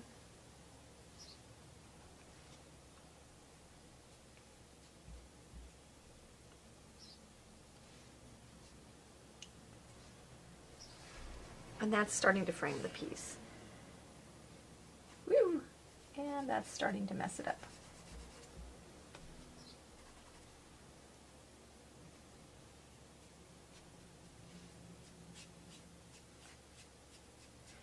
Because this piece is going to sit on another piece of wood as my frame, then I'm not going to have the opportunity to frame it with a mat or anything, so I want to make sure that the artwork itself is self-framing.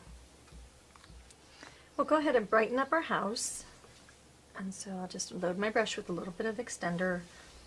I'm going to go into my cool neutral, and before I get started too much, I think I may go ahead and clean off my palette here. It's kind of getting junky. I'm going to just brighten up just a little bit in the middle of the house here, and then maybe I'll go ahead and do like a bright front thing here,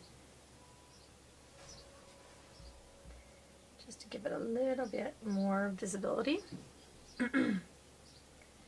And then we'll brighten up the roof as well. Wipe out my brush, and I'll put some white in with my raw sienna. No, that's going to be too white. Let's go into the yellow and raw sienna. That was the yellow oxide. And I don't like that. We're going to go into red. We'll figure it out. Get it a little bit more reddy. Got an orange tinge to it right now because... And then I'll go into, what is that color over there? Antique maroon. And we'll bring it on the other side and darken.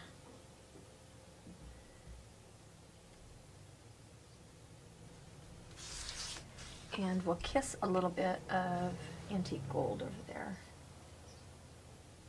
And then we'll highlight with antique gold on the roof line.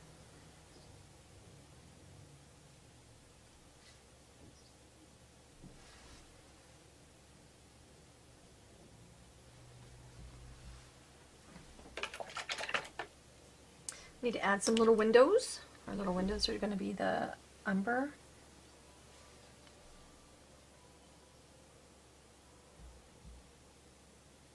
The more windows you add, the bigger your house gets. So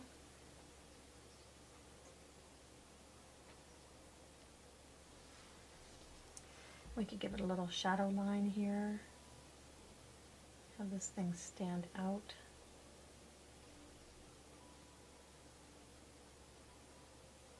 Underneath. It's your overhang.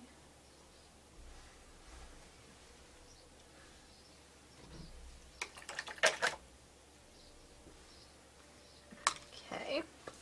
Now let's go ahead and give the paths just a little bit more. We'll go white plus cool neutral.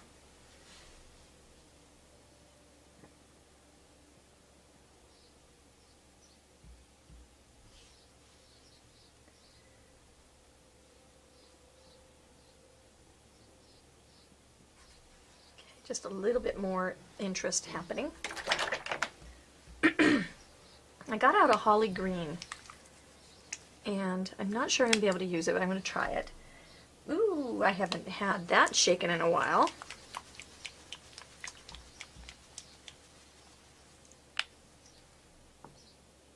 That's a little better. So my theory, if I'm correct, is if I take a little bit of the holly green and I mix it with my extender, and stay out of the black, and a little bit of my umber, then I can come over here and I can glaze these trees just a little greener.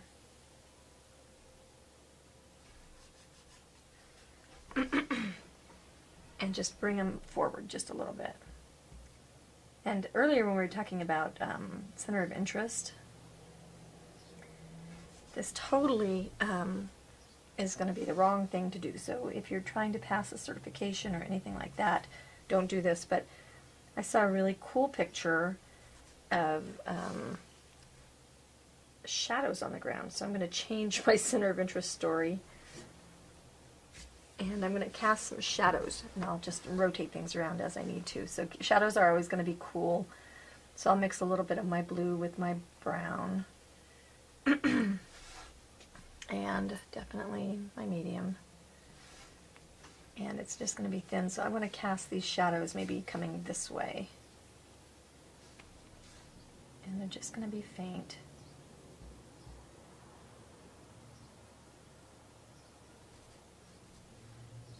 I gotta back that temperature down.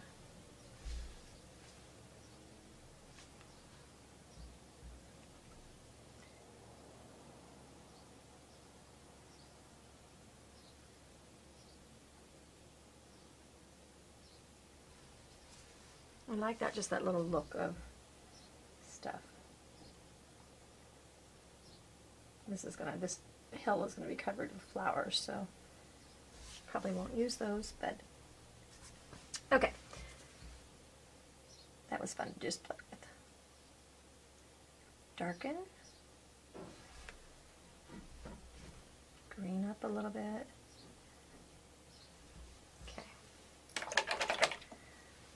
Let's get a little bit more yellow into our hills. I'm going to go antique gold, medium, and we'll get just a little bit more yellow happening. As it goes away, we want it to get less vibrant. Down in that valley, less vibrant.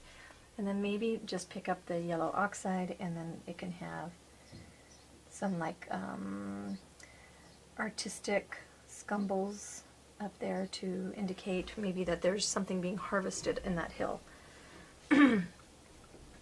Same thing, I think we'll go into antique gold,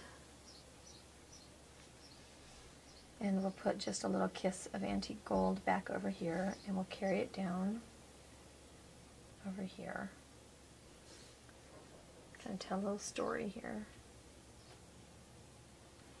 And we'll take and plant our crops. And just touching. Something's happening, we don't know what. Something's growing, a patch of clover, whatever. We don't want to have isolated colors, so you have to be careful of your color. Like, I don't want to use yellow only here, I want to use yellow throughout the piece. Alright, and I think I could go a little richer over here on this building, and I think we could go a little cooler in our shadows. So we'll pick up the desert turquoise, and maybe we can just give that just a little bit of a cool shadow kind of thing. And we could also pick up a little of our desert turquoise, and we could have a little bit of that. Let's see if we have the shadows going here. We can have a little bit of shadow line kind of going through the piece here.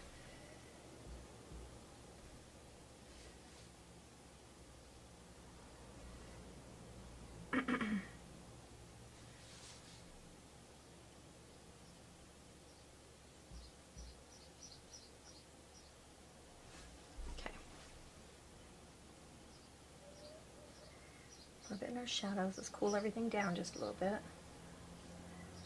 So now we're bringing that color through our piece, and it's cycling around. That's a really good thing to do.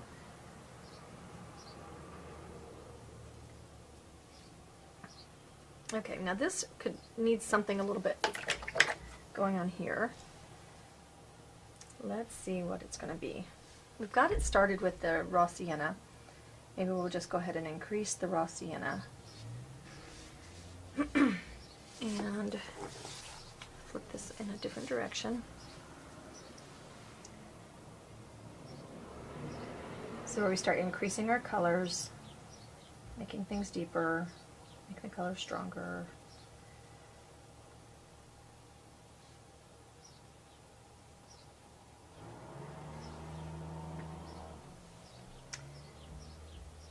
We'll go here, behind our trees. Okay.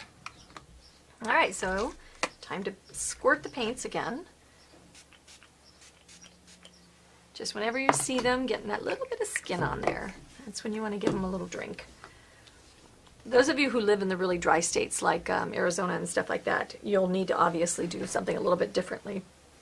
You can take a little piece of sponge and wet it and put it inside to keep your paints hydrated while it's locked down. Those of you who live in really cool, damp states, you obviously want to use a lot less, and just pay attention to the skin on your paint. Okay, I'm scared of this hill. I have plans for this hill, but I'm kind of scared of it because I want all these big red flowers on there, and I'm going, ugh. So I'll avoid the hill for a little bit longer. I still have to put something in these little fields, so I guess I need to do this field right here. We will. So when I say that, let's clarify that, when I say that I'm afraid of this hill, I know what I want to do.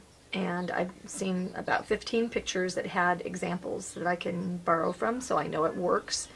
But it's such a strong statement that I'm a little bit nervous of going there. And I'm sure that all of you have felt that way. So yeah, I'll get these two built and then we'll go attack that little field. All right, I've decided I can't do what I want to do and come back to that field. I'm going to have to do it now. So I'm going to wet it with medium. One thing that's really cool about medium, or the extender, is if you pre-wet it and you hate it, you can just take a little bit of extender on your paper towel and wipe it right off. So I can be bold and I can do what I'm thinking I want to do and not be scared. It gives me kind of like a do-over possibility. Okay, so we know we're going to need the filbert. This whole project is like the filbert project. It could be the name of a movie, the Filbert Project movie. Okay. Oh wait, this is a movie. Okay, so we're going to get into our umber and we're going to get into our avocado, and we're going to make a really dirty brown. And it's flat. Notice that I'm never loading a whole ton of paint on my brush. It's just flat and smooth. And what I need to do is I need to create some depth underneath. Underneath. And so we want to create depth and deeply dark places. Because without deeply dark places, I don't have things on top that are casting shadows. So this is the shadows being cast by the stuff that are going to be placed on top.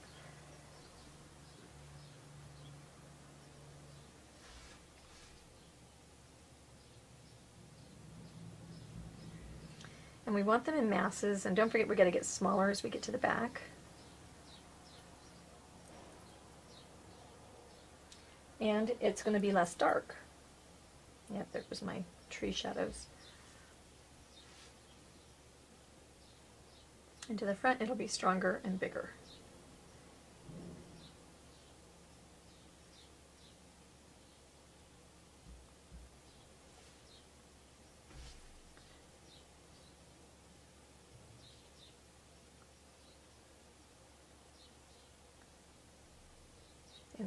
And bigger, I said that.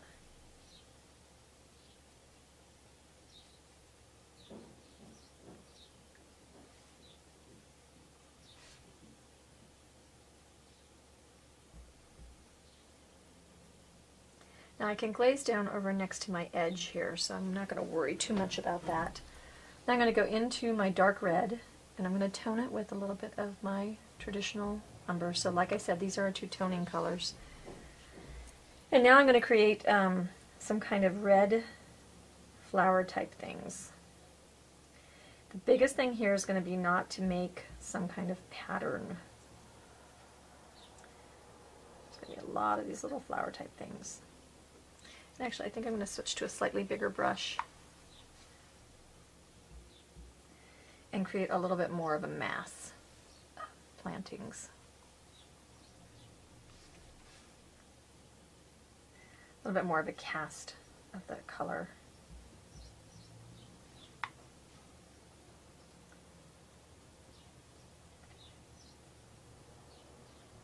So now I'm mixing in with the color that I just had put down. Blot, blot, blot.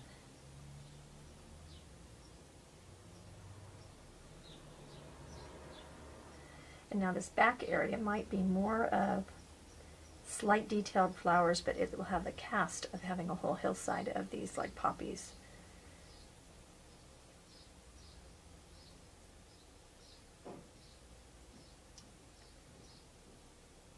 Blend those out just a little bit. And then we'll go back into our toned red. So that's antique maroon. And now they won't be sitting up so high as they were. And so some of these front ones are going to be big, although, you know, keep it in scale, like poppies aren't huge. But I don't want to make little polka dots all over the place.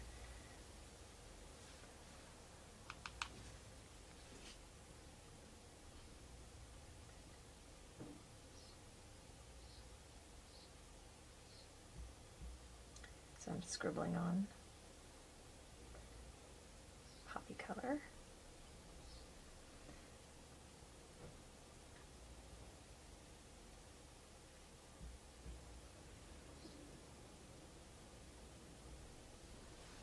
Okay, so now we have a field full of color, and now we're going to go into our brighter, I think we'll go Heritage Brick next. And now that's going to be just kind of sat down on there.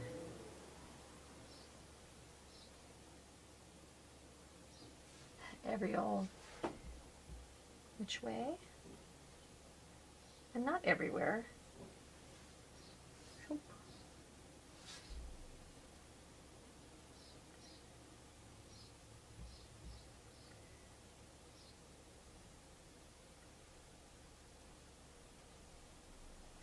We can make it have a little bit of a shape, a little flowery shape, a little squiggly poppy edge to things. Don't forget to flatten them out as they get to the background.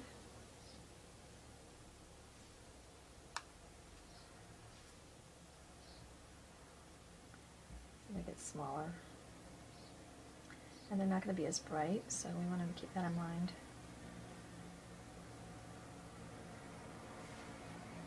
You see why I was terrified of this step?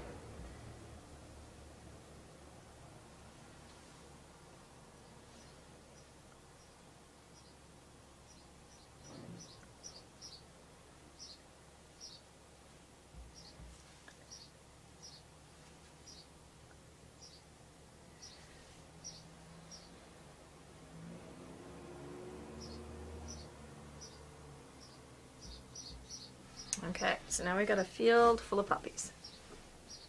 We'll go into our red, and then this is going to be a little bit less. I think I'm going to go into my red with my round brush. And this is going to be a little bit more strong in the front. And we're going to squiggle kind of around the outer edges of said poppies. And leave little trickled high points here and there, because then we're going to go in and put little centers in them.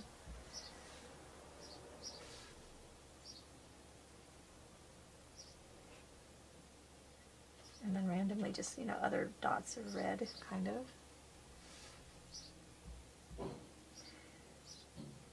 As this goes down this way, we won't have as many bright poppies.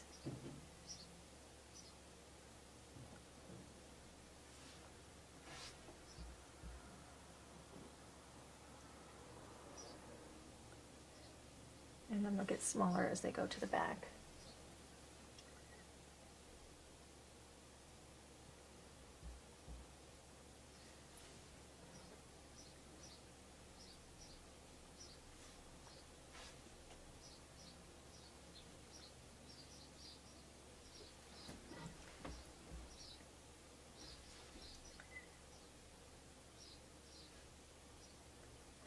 And so the importance, do you see how we're not making polka dots? Super duper important. Rah! And we're also not going to lay giant blobs of red everywhere. thinking that's about there besides our little squiggles.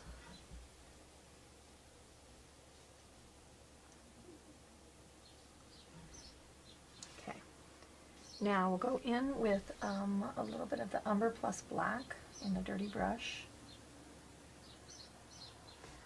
And we'll give these guys little poppy centers. If I can see where I put my paint down. Here and there. Black little throats. Not everywhere because some are going to be turned facing this way and that way.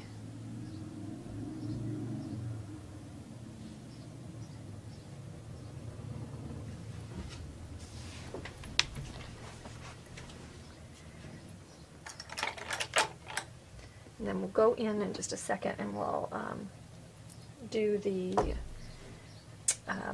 highlights in those. We're going to go into antique gold. And here, and do I want that? Maybe mixed with a little bit of red. Antique gold plus, just to give a couple of brighter examples. This is real thick on here. It's like almost an impasto kind of thing. Okay, and that brightens up those center ones.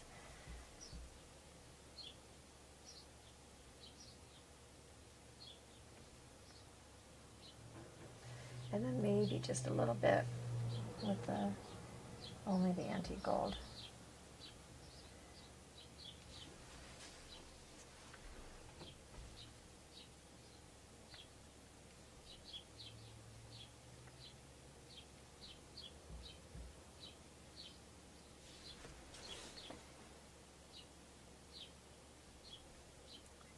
And don't forget to tickle around some stuff going on over here. Like if they're just picking up pockets of sunlight or something like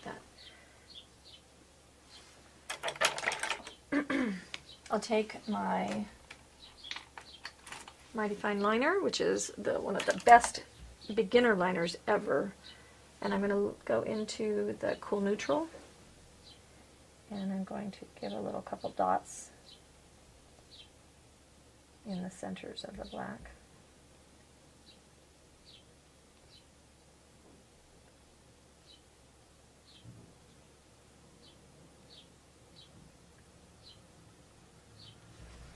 Okay, gives it just a little bit of something, something, something. Look how nice and fine that liner is.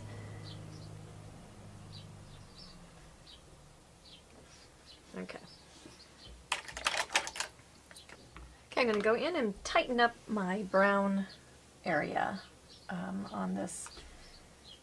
I don't like that I can see so much green, especially where the flowers are going to be deeper, so I'm just going to go into my brown and antique maroon mix, and I'm going to just deepen in betweens.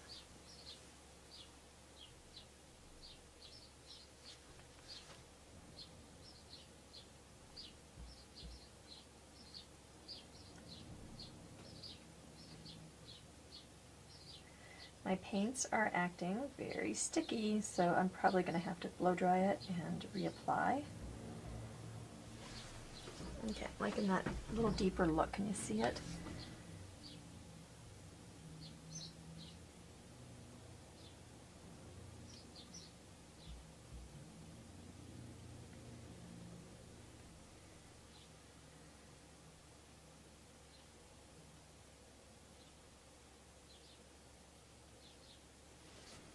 And that gives them just that little bit more body.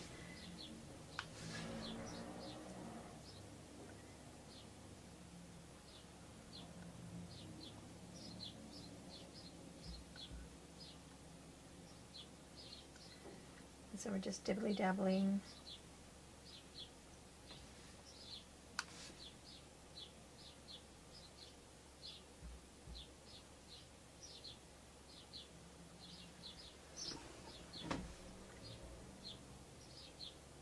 This is where that reducing glass, whoops, will come in very handy, because I can look at it and see if I'm getting, that's what I did, is I got up, I stepped across the room, and I saw that I was looking a little polka dotty.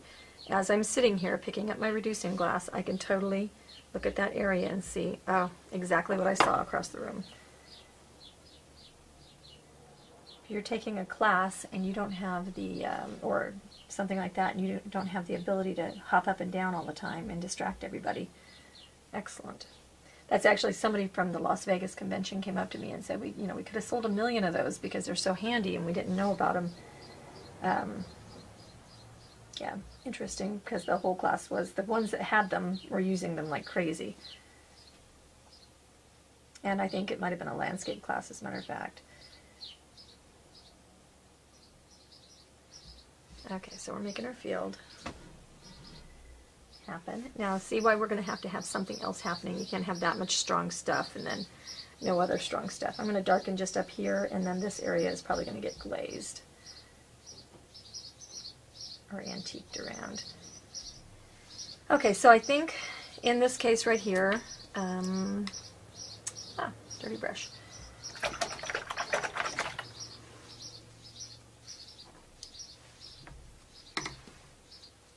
I'll use some extender, which is dry.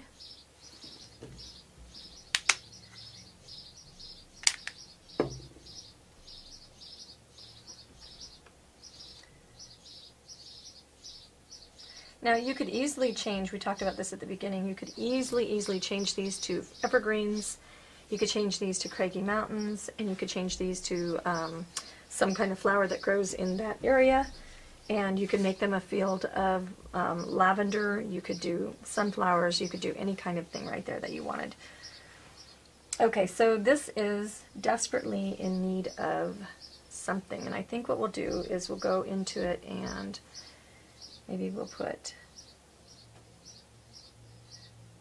some radiating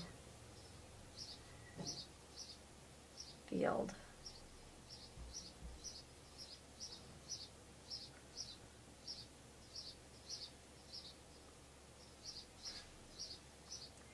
And let's plant something there. So we'll make a brownie, maybe not a brownie red, maybe a brownie green.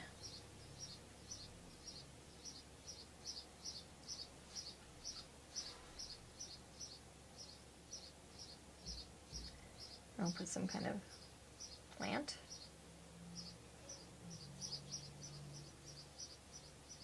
Sketch that area a little darker.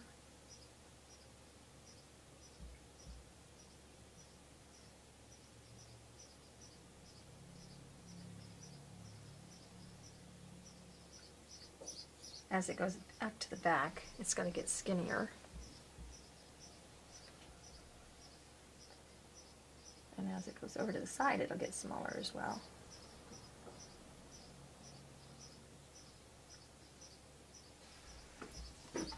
So see how that's just an indication. This area right here will be very big because it's the one that's coming straight up in front.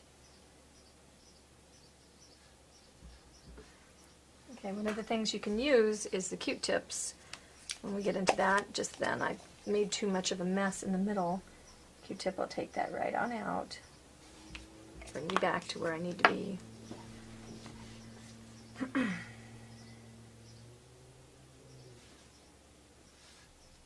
Ooh, there's a happy surprise.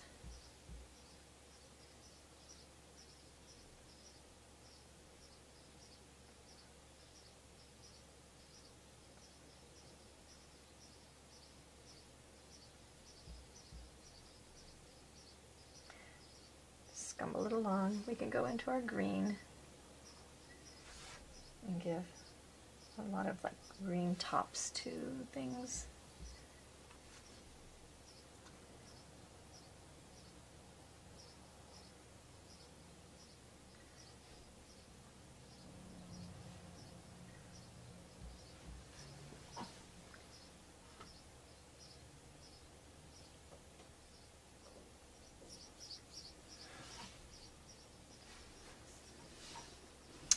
Go into our desert turquoise.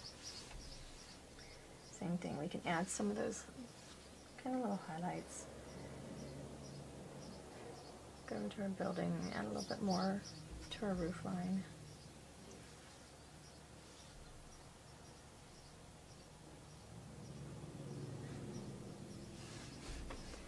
We can come into our flowers.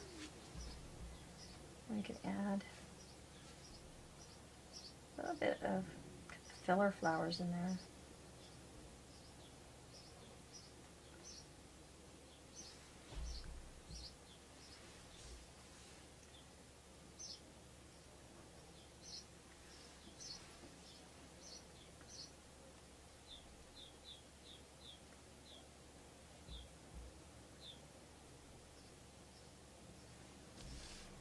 Okay, we could add a little bit of cool neutral filler flower highlights.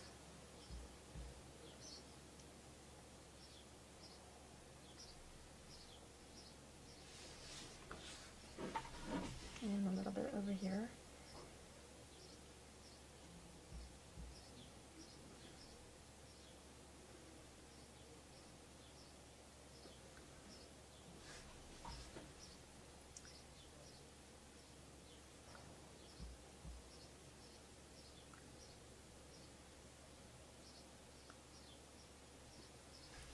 Like in the story the teal is telling.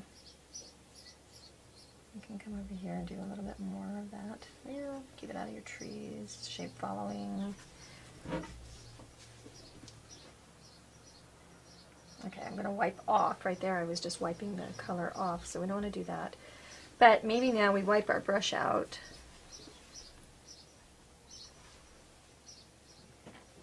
And maybe we need a little bit more of the raw sienna coming up into our back heel here.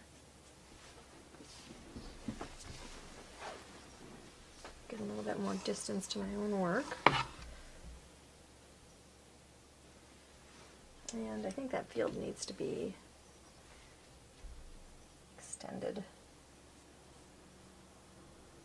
And we're going to have some of that going on back here too, so I'll go ahead and share some of that. I got everything wet now. So go and make a little bit, I'm going to get into the yellow.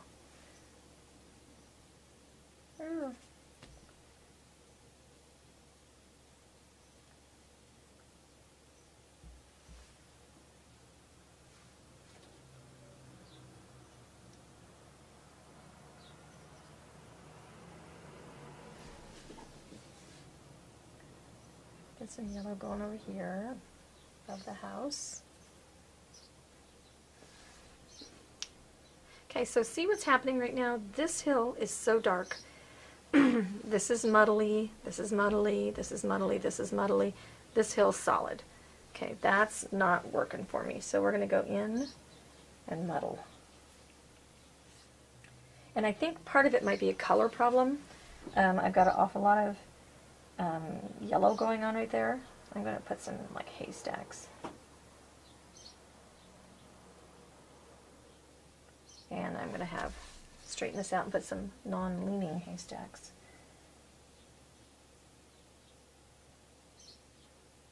I'm going to get some teal going on in there.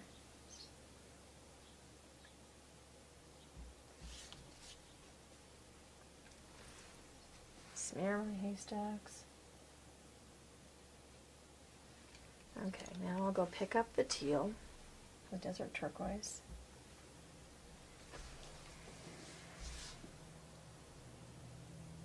Cool it down. Okay, cool it, brother.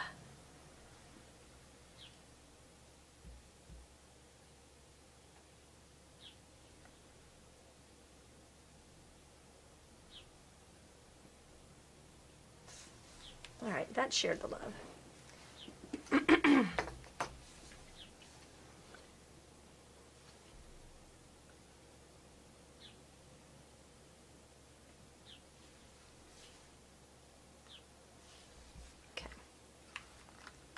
Alright, now we're going to get into our extender again. Got it dried, and now I'm going to wet it again. Seems kind of silly, but you gotta seal those paints down. And I'm going to glaze my edges. I've already done the blue, so I won't worry about getting this in the blue area. I'm going to have to carry my red around. It's isolated right now. And I'm going to go with my number 12. into, I'm going to make a mix of the maroon and the umber.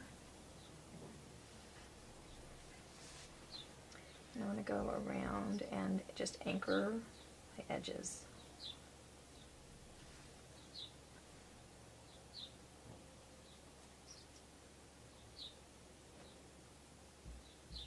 Bring that eye in.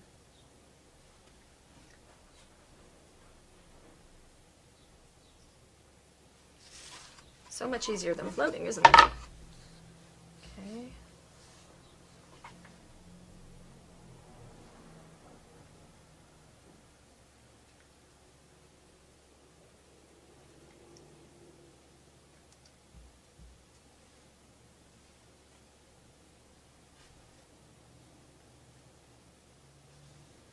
So we've got that foreground. I'm going to have to get a little darker and bring in some black and mix it into that same mix for my deeply darkly corners. Okay, and that brought that down.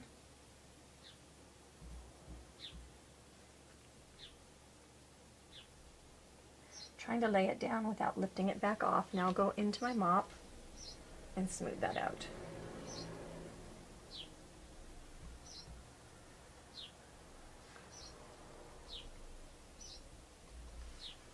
If you ever need to lay something down pretty strongly, then what you do is you take your black color and then you just pat it. Okay, and then you get out your mop. I'll do the big mop. And you can just blend them together right there at the edge and stay out of the corner. And that gives us a nice edge. Mops are so wonderful when they work right. Got to get a good mop. Bad mops are the devil. And the other thing that you want to be careful with mops is when the head is too long, then you get a floppy moppy. And that does you no good. So you need to have a nice tight-headed mop that you can control, that's dense. Okay, we've got our red up here, and now we need to spread a little bit of that around. So we're going to go into the antique maroon by itself with some extender.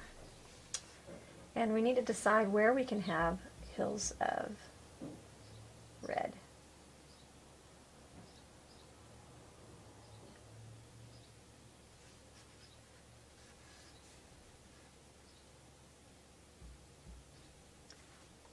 Gonna have a little bit of our bright red on our roof. That's gonna be too strong. Looking for a spot to wipe it off.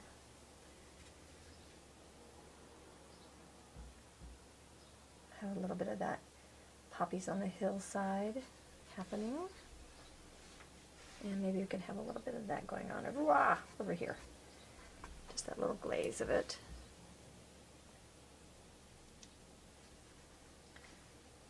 On the hills.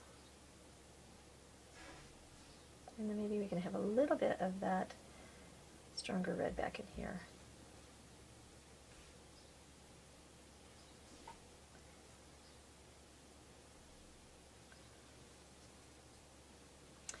And give our trees a little bit of red in the dark shadow side.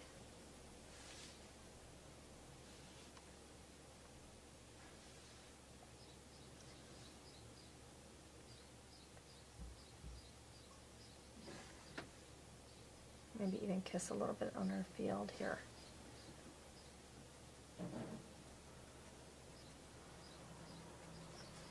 Okay, now we've carried that color around a little bit.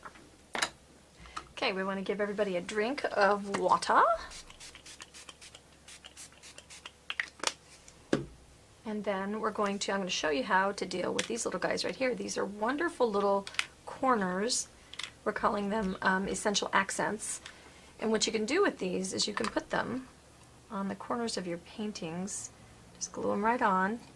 Paint them whatever color you want. You could go gold metallic. You could do whatever colors you wanted. And they're just amazing. Okay, so I'm pretty certain that they're going to be black, but I haven't finished my piece yet, so we want to wait. I've got this Badger blender brush that is what is going to be our base coater. I discovered this accidentally.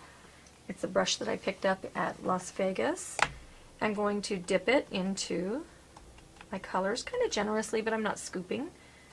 I've never seen a brush that is this open. And then what I do is I'm just going to stipple it, and then I'm going to stipple it a little sideways, going in the different directions. And what it does is it manages to base coat this very, very effortlessly, because there's a lot of edges. So because it gets into my edges and the little details, it makes it super simple to base coat. I was concerned about how we were going to get base coats on this. Now you'll want to look at this from different sides. Okay, see how fast that went. Okay, and hey, it's a screen. So, and then I'll just go ahead and do the other. I'll flip it over and see if I missed anything, and then give it a couple more stipples. We're done. I've got my fence detail to do, and I'm not certain that my flowers aren't just a little too small up here in front. We're going to cool neutral and get some more of the umber out.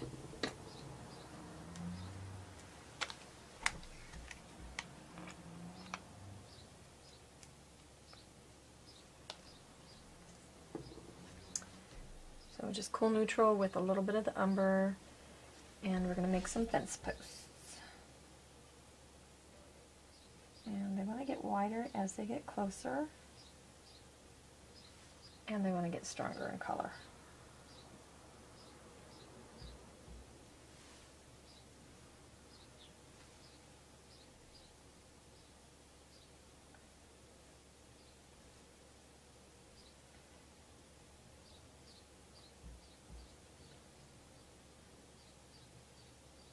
Oops, closer together. Okay, and then we'll make our cross beams.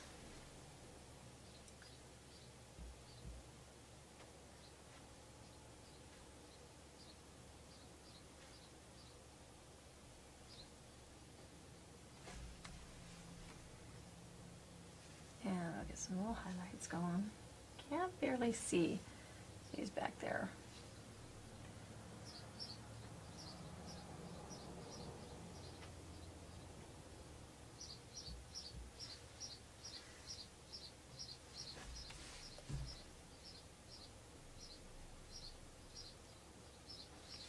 And we'll go into some white.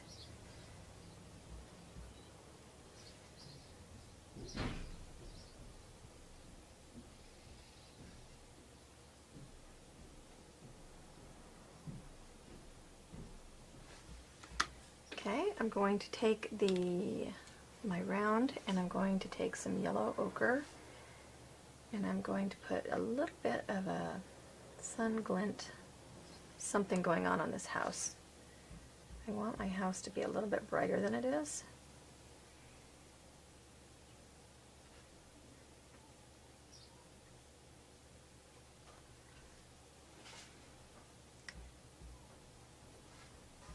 Okay, I'm going to get just a little bit more dark behind a couple of hills. So,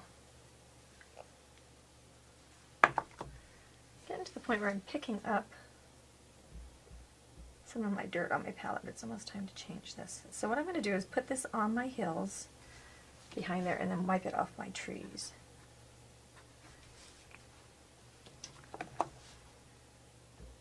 And I could just go to my palette, or I could go over here. The one thing about this is it comes with a lot of built-in palettes. But so watch this. This is the dried stuff. It just wipes right on off. Oops, and then I just messed up my colors. Get that back here and make this hill just a little bit darker. This little hill got left behind.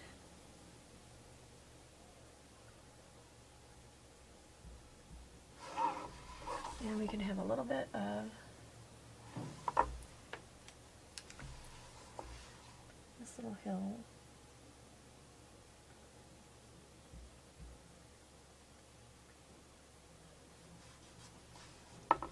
There we go. That makes that front hill pop forward just a little bit. And we can do the same thing over here.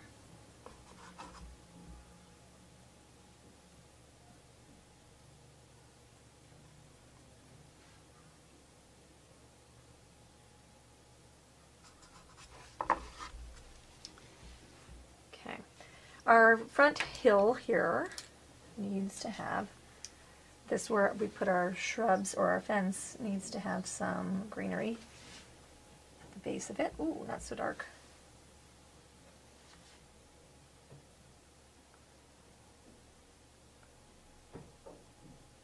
And it gets bigger as it gets closer.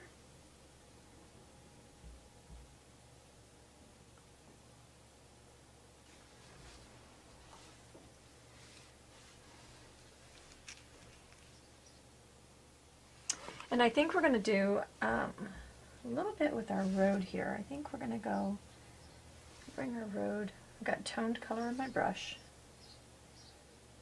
Let's go ahead and bring this road out. Let's lead us somewhere instead of just coming to the end of the driveway and stopping.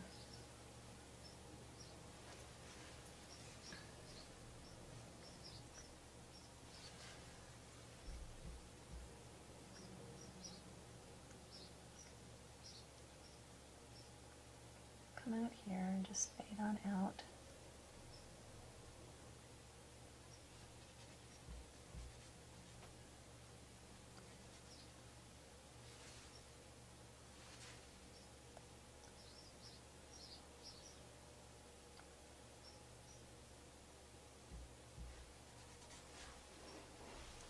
Pick up a little teeny bit of white. Mix it with some green because my palette's messy.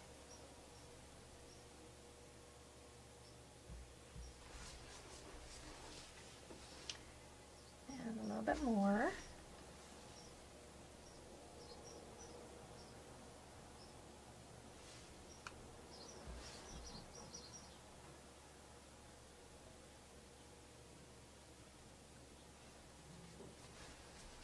Okay, now we've got a direction to go.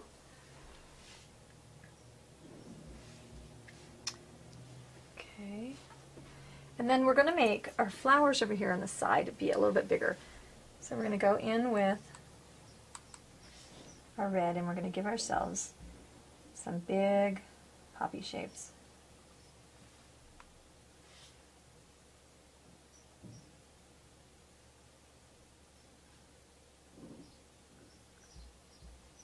Close the centers up.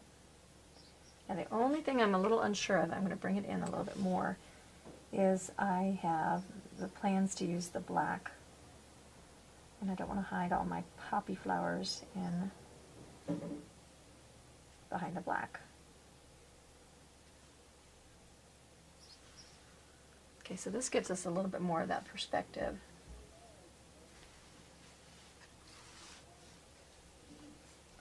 So come over here and we'll get the highlight on it with the heritage brick.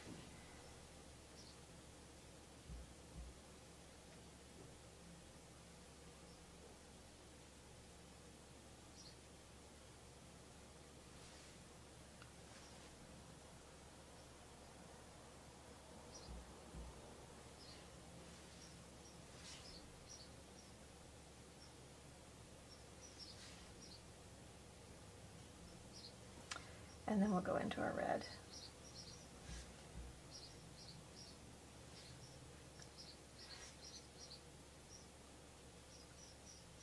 And we're going to let that sit just like before.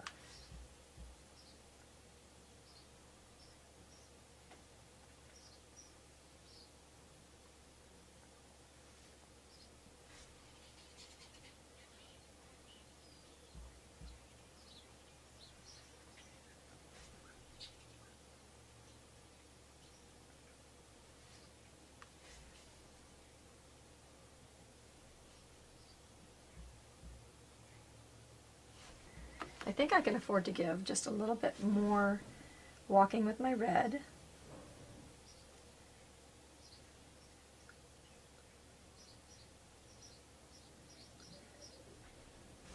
Leading down.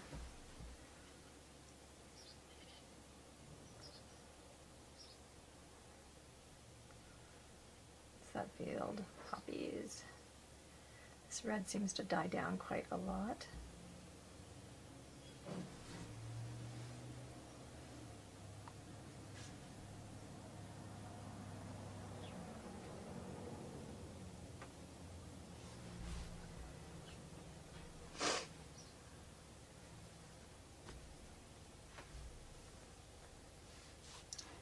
And we could have a little bit of brighter red out over here.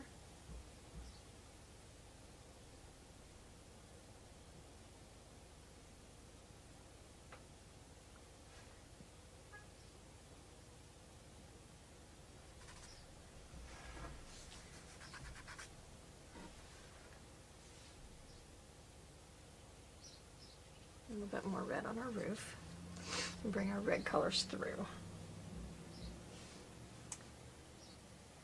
Okay, now I got out cad yellow.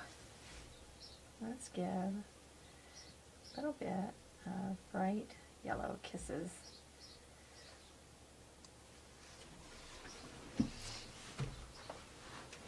To our flower field.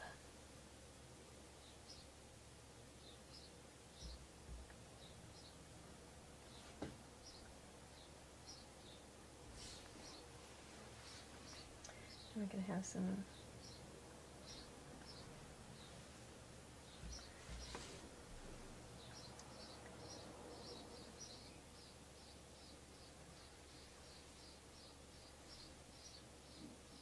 we can have a little bit of I want yellow, not orange.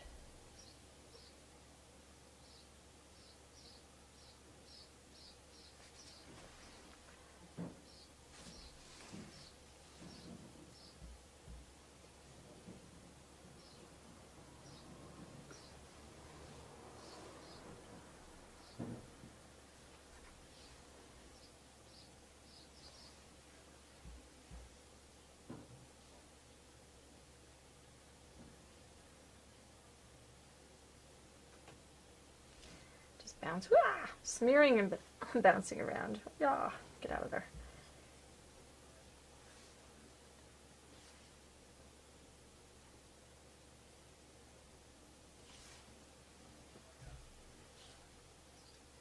Okay, and that doesn't cover everything up, which is good.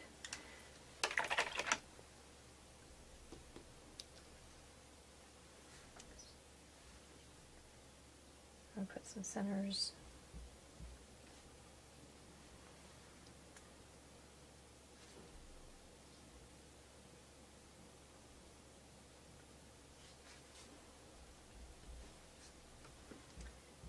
We can have some, a little bit of, not too much polka dotty. I'm going to get a little bit of the brown on my brush, with a little bit of medium, and I'm going to bring my road to an end over here. I want it to lead somewhere, but I don't want it to take me out over that hill. So I want to have a road, but I don't want to have it taken over. I want to give this a little bit of a tone down too. And this as well.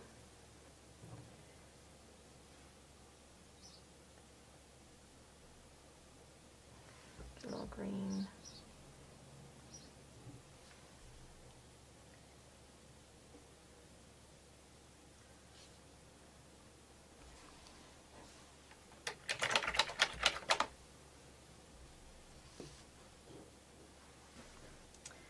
Could add just a little bit of a haystack thing up here. I was informed that my hay was going in the wrong, my things were going in the wrong direction. So I'll make a little bit of a impression of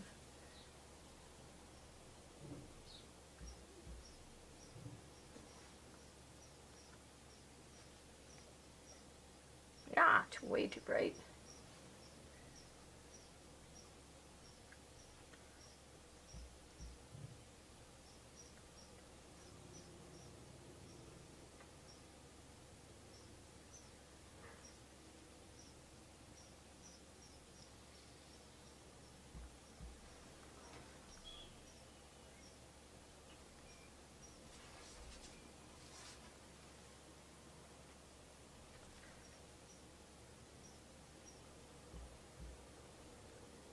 Get a little bit of the brown. This is where you get the opportunity to adjust your colors. Everything isn't stuck the way you did it. You can go through and change everything. or anything to make it please you.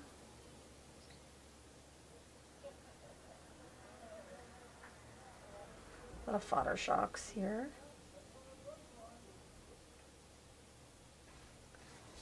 Just little hints. Okay, as my road died down, it stayed too bright. So we're going to darken this going out of the picture. And that makes me a little happier. And then I think my trees look like they're floating trees. So I'm going to go ahead and make them into little lower down trees.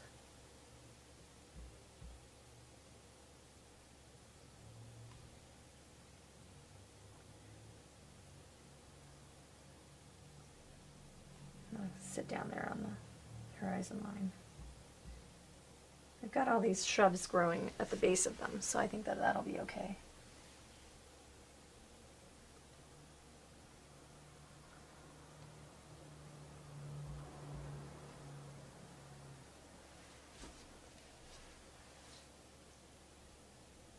Fade that in just a little bit. And I'm wondering, I keep asking, so you know, there is that saying that says, if you ask the question, then you already know the answer. And I keep saying and asking the team here, if, I need some black, if my trees, if something needs to be darker, and the answer doesn't seem to be coming from anybody else, but I keep asking the question. So I think I'm going to go ahead and try it on these guys over here. Oops. I've got a little bit of medium, a little bit of black. And I can go back in with my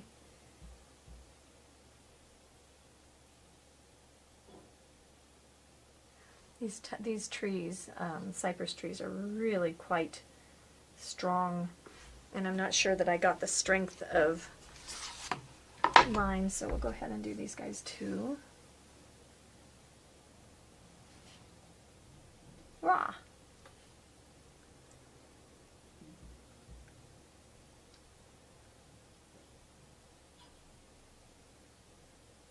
They're in the foreground a little bit more so. Now what I don't want to do is create a pinball kind of situation. Okay, so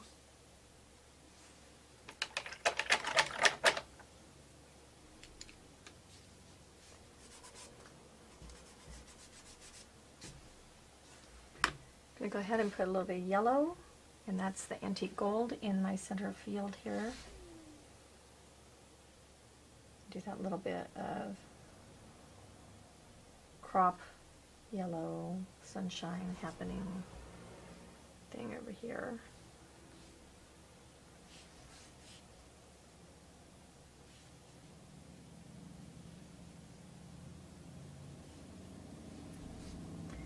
Tone down the hill.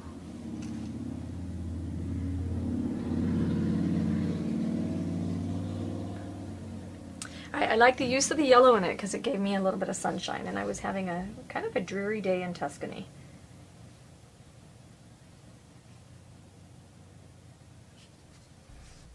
Next I want to go ahead and put a band around.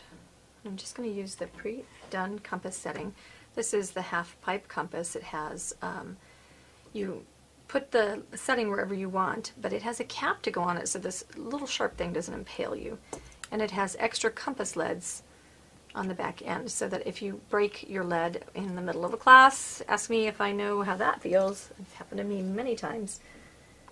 And then you just can do floor cloth borders, you can do checks, everything really, really simply. Okay, and I'm going to band this. And then I'll tape. I'm going to have to hit the blow dryer first. I've still got a little bit of wet medium, and then I'll be banding. Right, we know that we've been doing a toned background the whole time, and so what we'll need to do is tone our banding color. We're going to use a little bit of our brown in black green, and I want it like ever so green but ever so black. So, but I want it kind of neutral. Black green can be a little electrifying sometimes. All right, and we're going to take our tape, and we're just using regular old Scotch tape because I'm not wanting to do anything crazy. And if somebody could follow her own lines, that would be brilliant. Okay, I'll bray it down with my thumbnail. I'll use my ink sweeper and just straight up and down pressure makes the fastest work with no chance of bleed under. You wouldn't believe how wonderful ink sweepers make banding. You always peel your tape right off. And perfection. Okay, that gives us a nice cleaned up edge. Alright, I did a little testing, and I think what's really, really interesting to me is when I put this, yikes, when I put my painting down on a band of the traditional raw umber, it has a kind of a green cast. So I think I'm going to use my toning color as my base for my background. And we'll see how that looks. I was a little puzzled by what I would do. And I'm going to get out my sponges and give it a whole base coat of traditional raw umber. And this is one of our new two-part stencils. And I think I'm going to use maybe a combination of this and this on here. But look at how many excellent motifs. There's borders, you know, just round things for on top of, you know, coaster boxes, whatever. Just a good variety of stuff here. And so I'm just going to use a scattering of stuff, but I've got to get some tack it over and over on this first. I am not a fan of doing something without tacking over and over. One thing that I did spy that you could do is you can actually take your tape and you can tape down your stencil, and that way you don't get as much bleed under. And then you can just move it and reposition it if you want to. So that's a way to get around without tack it over and over. And you just want to make sure you use like a paper type tape so that you can get it off, unlike this Scotch tape, which I have just adhered to this. It's a good idea if you're prepared with the right tape. Tack it over and over makes the stencil, it makes the stencil behave like a great big giant post-it note. So I'm going to put it around the emblems that I want. I could actually put it around the whole stencil right now, which might be a better idea because then I don't have to do it again the next time I'm prepped. I'm using a piece of wax paper and I'm using the jumbo dauber. The thicker you put it on, the stickier it is, and so I like a kind of a fine medium application. I don't like it super sticky, I don't like it super thin, just right.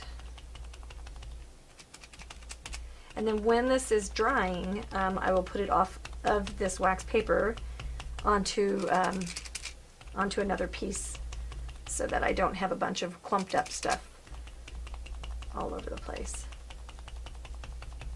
And when it's clear, it's dry, and it has no residue, which is fantastic. Okay, as I'm getting my palette ready for my frame finishing, I'm going to get out some Statuary bronze powders, and I'm going to mix it with a little bit of varnish, or in this case, you know what, I've got sealer here, I'm going to mix it with some sealer. Sealer won't be as shiny, but I'm not really looking for sheen. I'm looking for a little bit of an understated metallic. I want it to be metallic and not just, yeah, anyway, I want just a little bit of sheen. So this will be okay. I don't know if you can see some of that reflection. It's got a little bit of cloudiness because of the sealer, but that will clear up as soon as it dries. So what I have is I have Cool Neutral, our one toning color, and I've got the traditional raw umber as my other, and I've got my background, and I'm going to take my sponge and I'm going to wet it.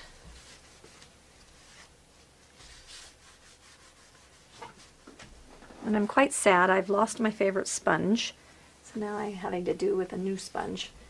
Okay, I'm going to sponge on the background color after I lose my jacket, so I don't put my jacket in my paint. So that's just the traditional raw umber.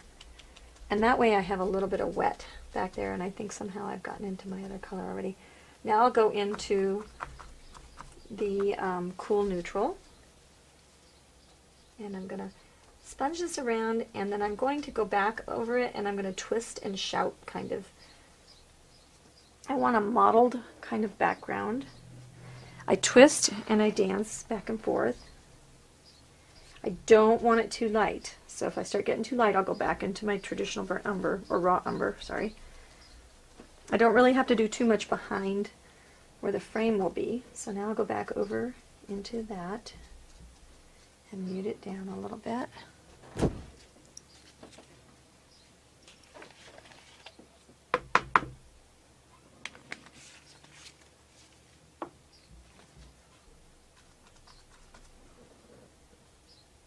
And we'll go back and forth.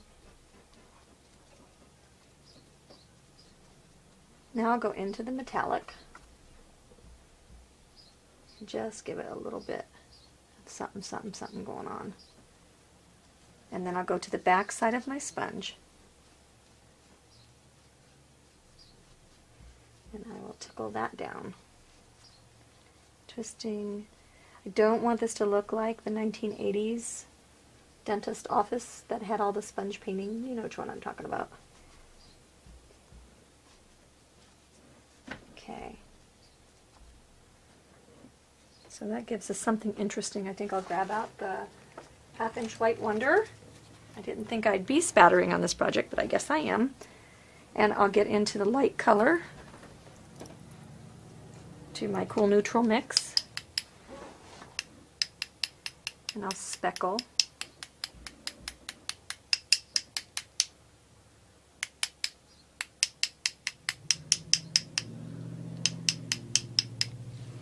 And then I think we could probably get into a little bit of black.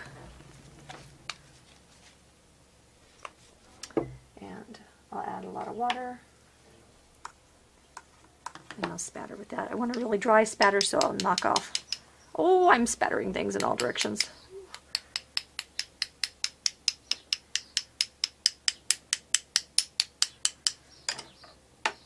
Always be careful with what's around you when you spatter. Now I want to be careful of my stencil. I don't want to add too much detail. And I don't want it to be too thick. So I'm just going to start putting some stuff. I'll do a little mix of here and there with my colors. A little bit on some side, a little bit on the other side. Not solid. Just giving it a little bit of something going on. Could go a little bit into my bronze. Ooh. A little bit not so much into my bronze.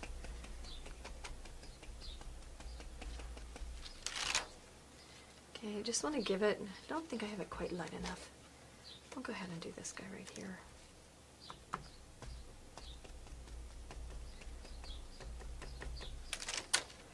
Yeah, it gives it just a little bit of, see how that's like almost a damask kind of woven thing.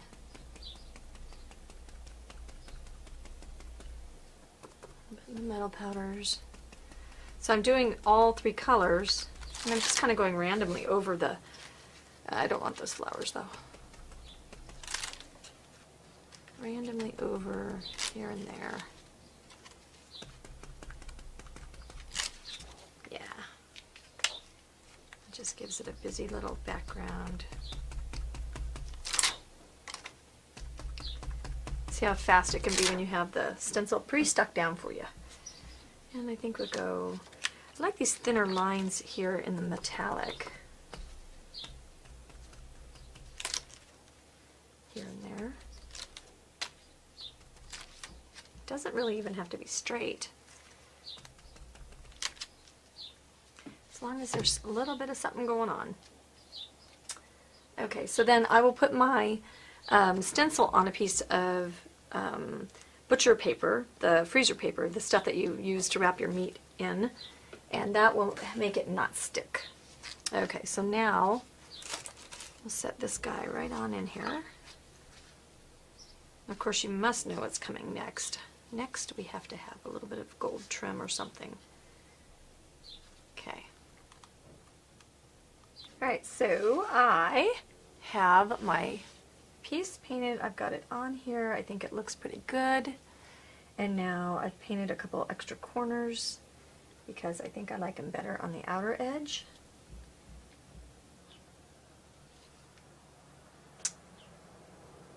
And so we'll make this nice Tuscan frame. And doesn't that look wonderful? Okay, so I've got the dark band on the outside. I've got the dark band here. I've got the same dark repeating on here. I've got my same toner and my same outside color as the toning colors in here. So everything is kind of unified. Now what we have to do is we have to glue on the pieces. Now what we want to do is make sure that I have tooth back here and tooth up here. And then the other thing I want to do is make sure that I've got myself centered and straight. How are we going to do that? We are going to use the almighty T-square. Okay, so we just need to measure up and make sure that we're actually straight. And then when we get to the point where we're going to actually glue something, we'll take our ghostwriter and we'll mark our corners. And I'll show you what that looks like when I get myself on here straight. Okay, so we're going to go around the edge. And we want to varnish it afterwards so that we don't make it so that the piece of wood won't stick right there. There's two ways you can do this. You can do it with hot glue or you can do it with tacky glue. Or any glue that you like, E6000, any of those things. Okay, and I think, for my purposes today, I think I'm going to go ahead, for myself, I'm going to use the hot glue because it's instant.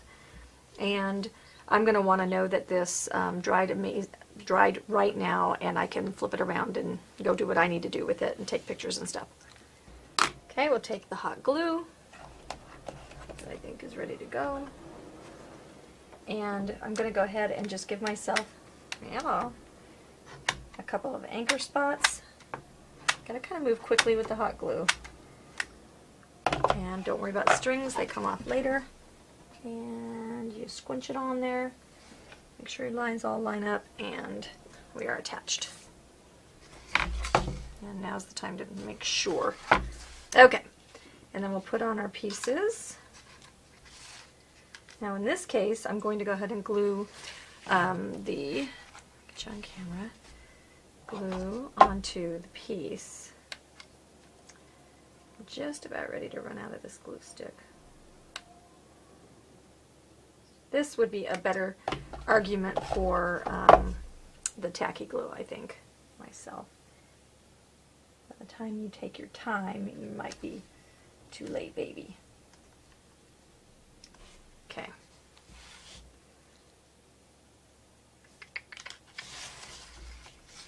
And you could do these. Look how pretty this looks in, let's see if I can get you all the way on there, in just the two corners.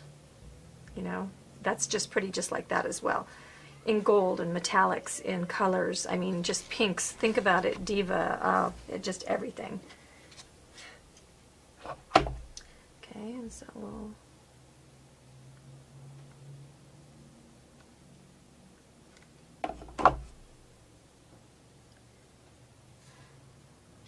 the key is not to commit until you're sure it's where you want it.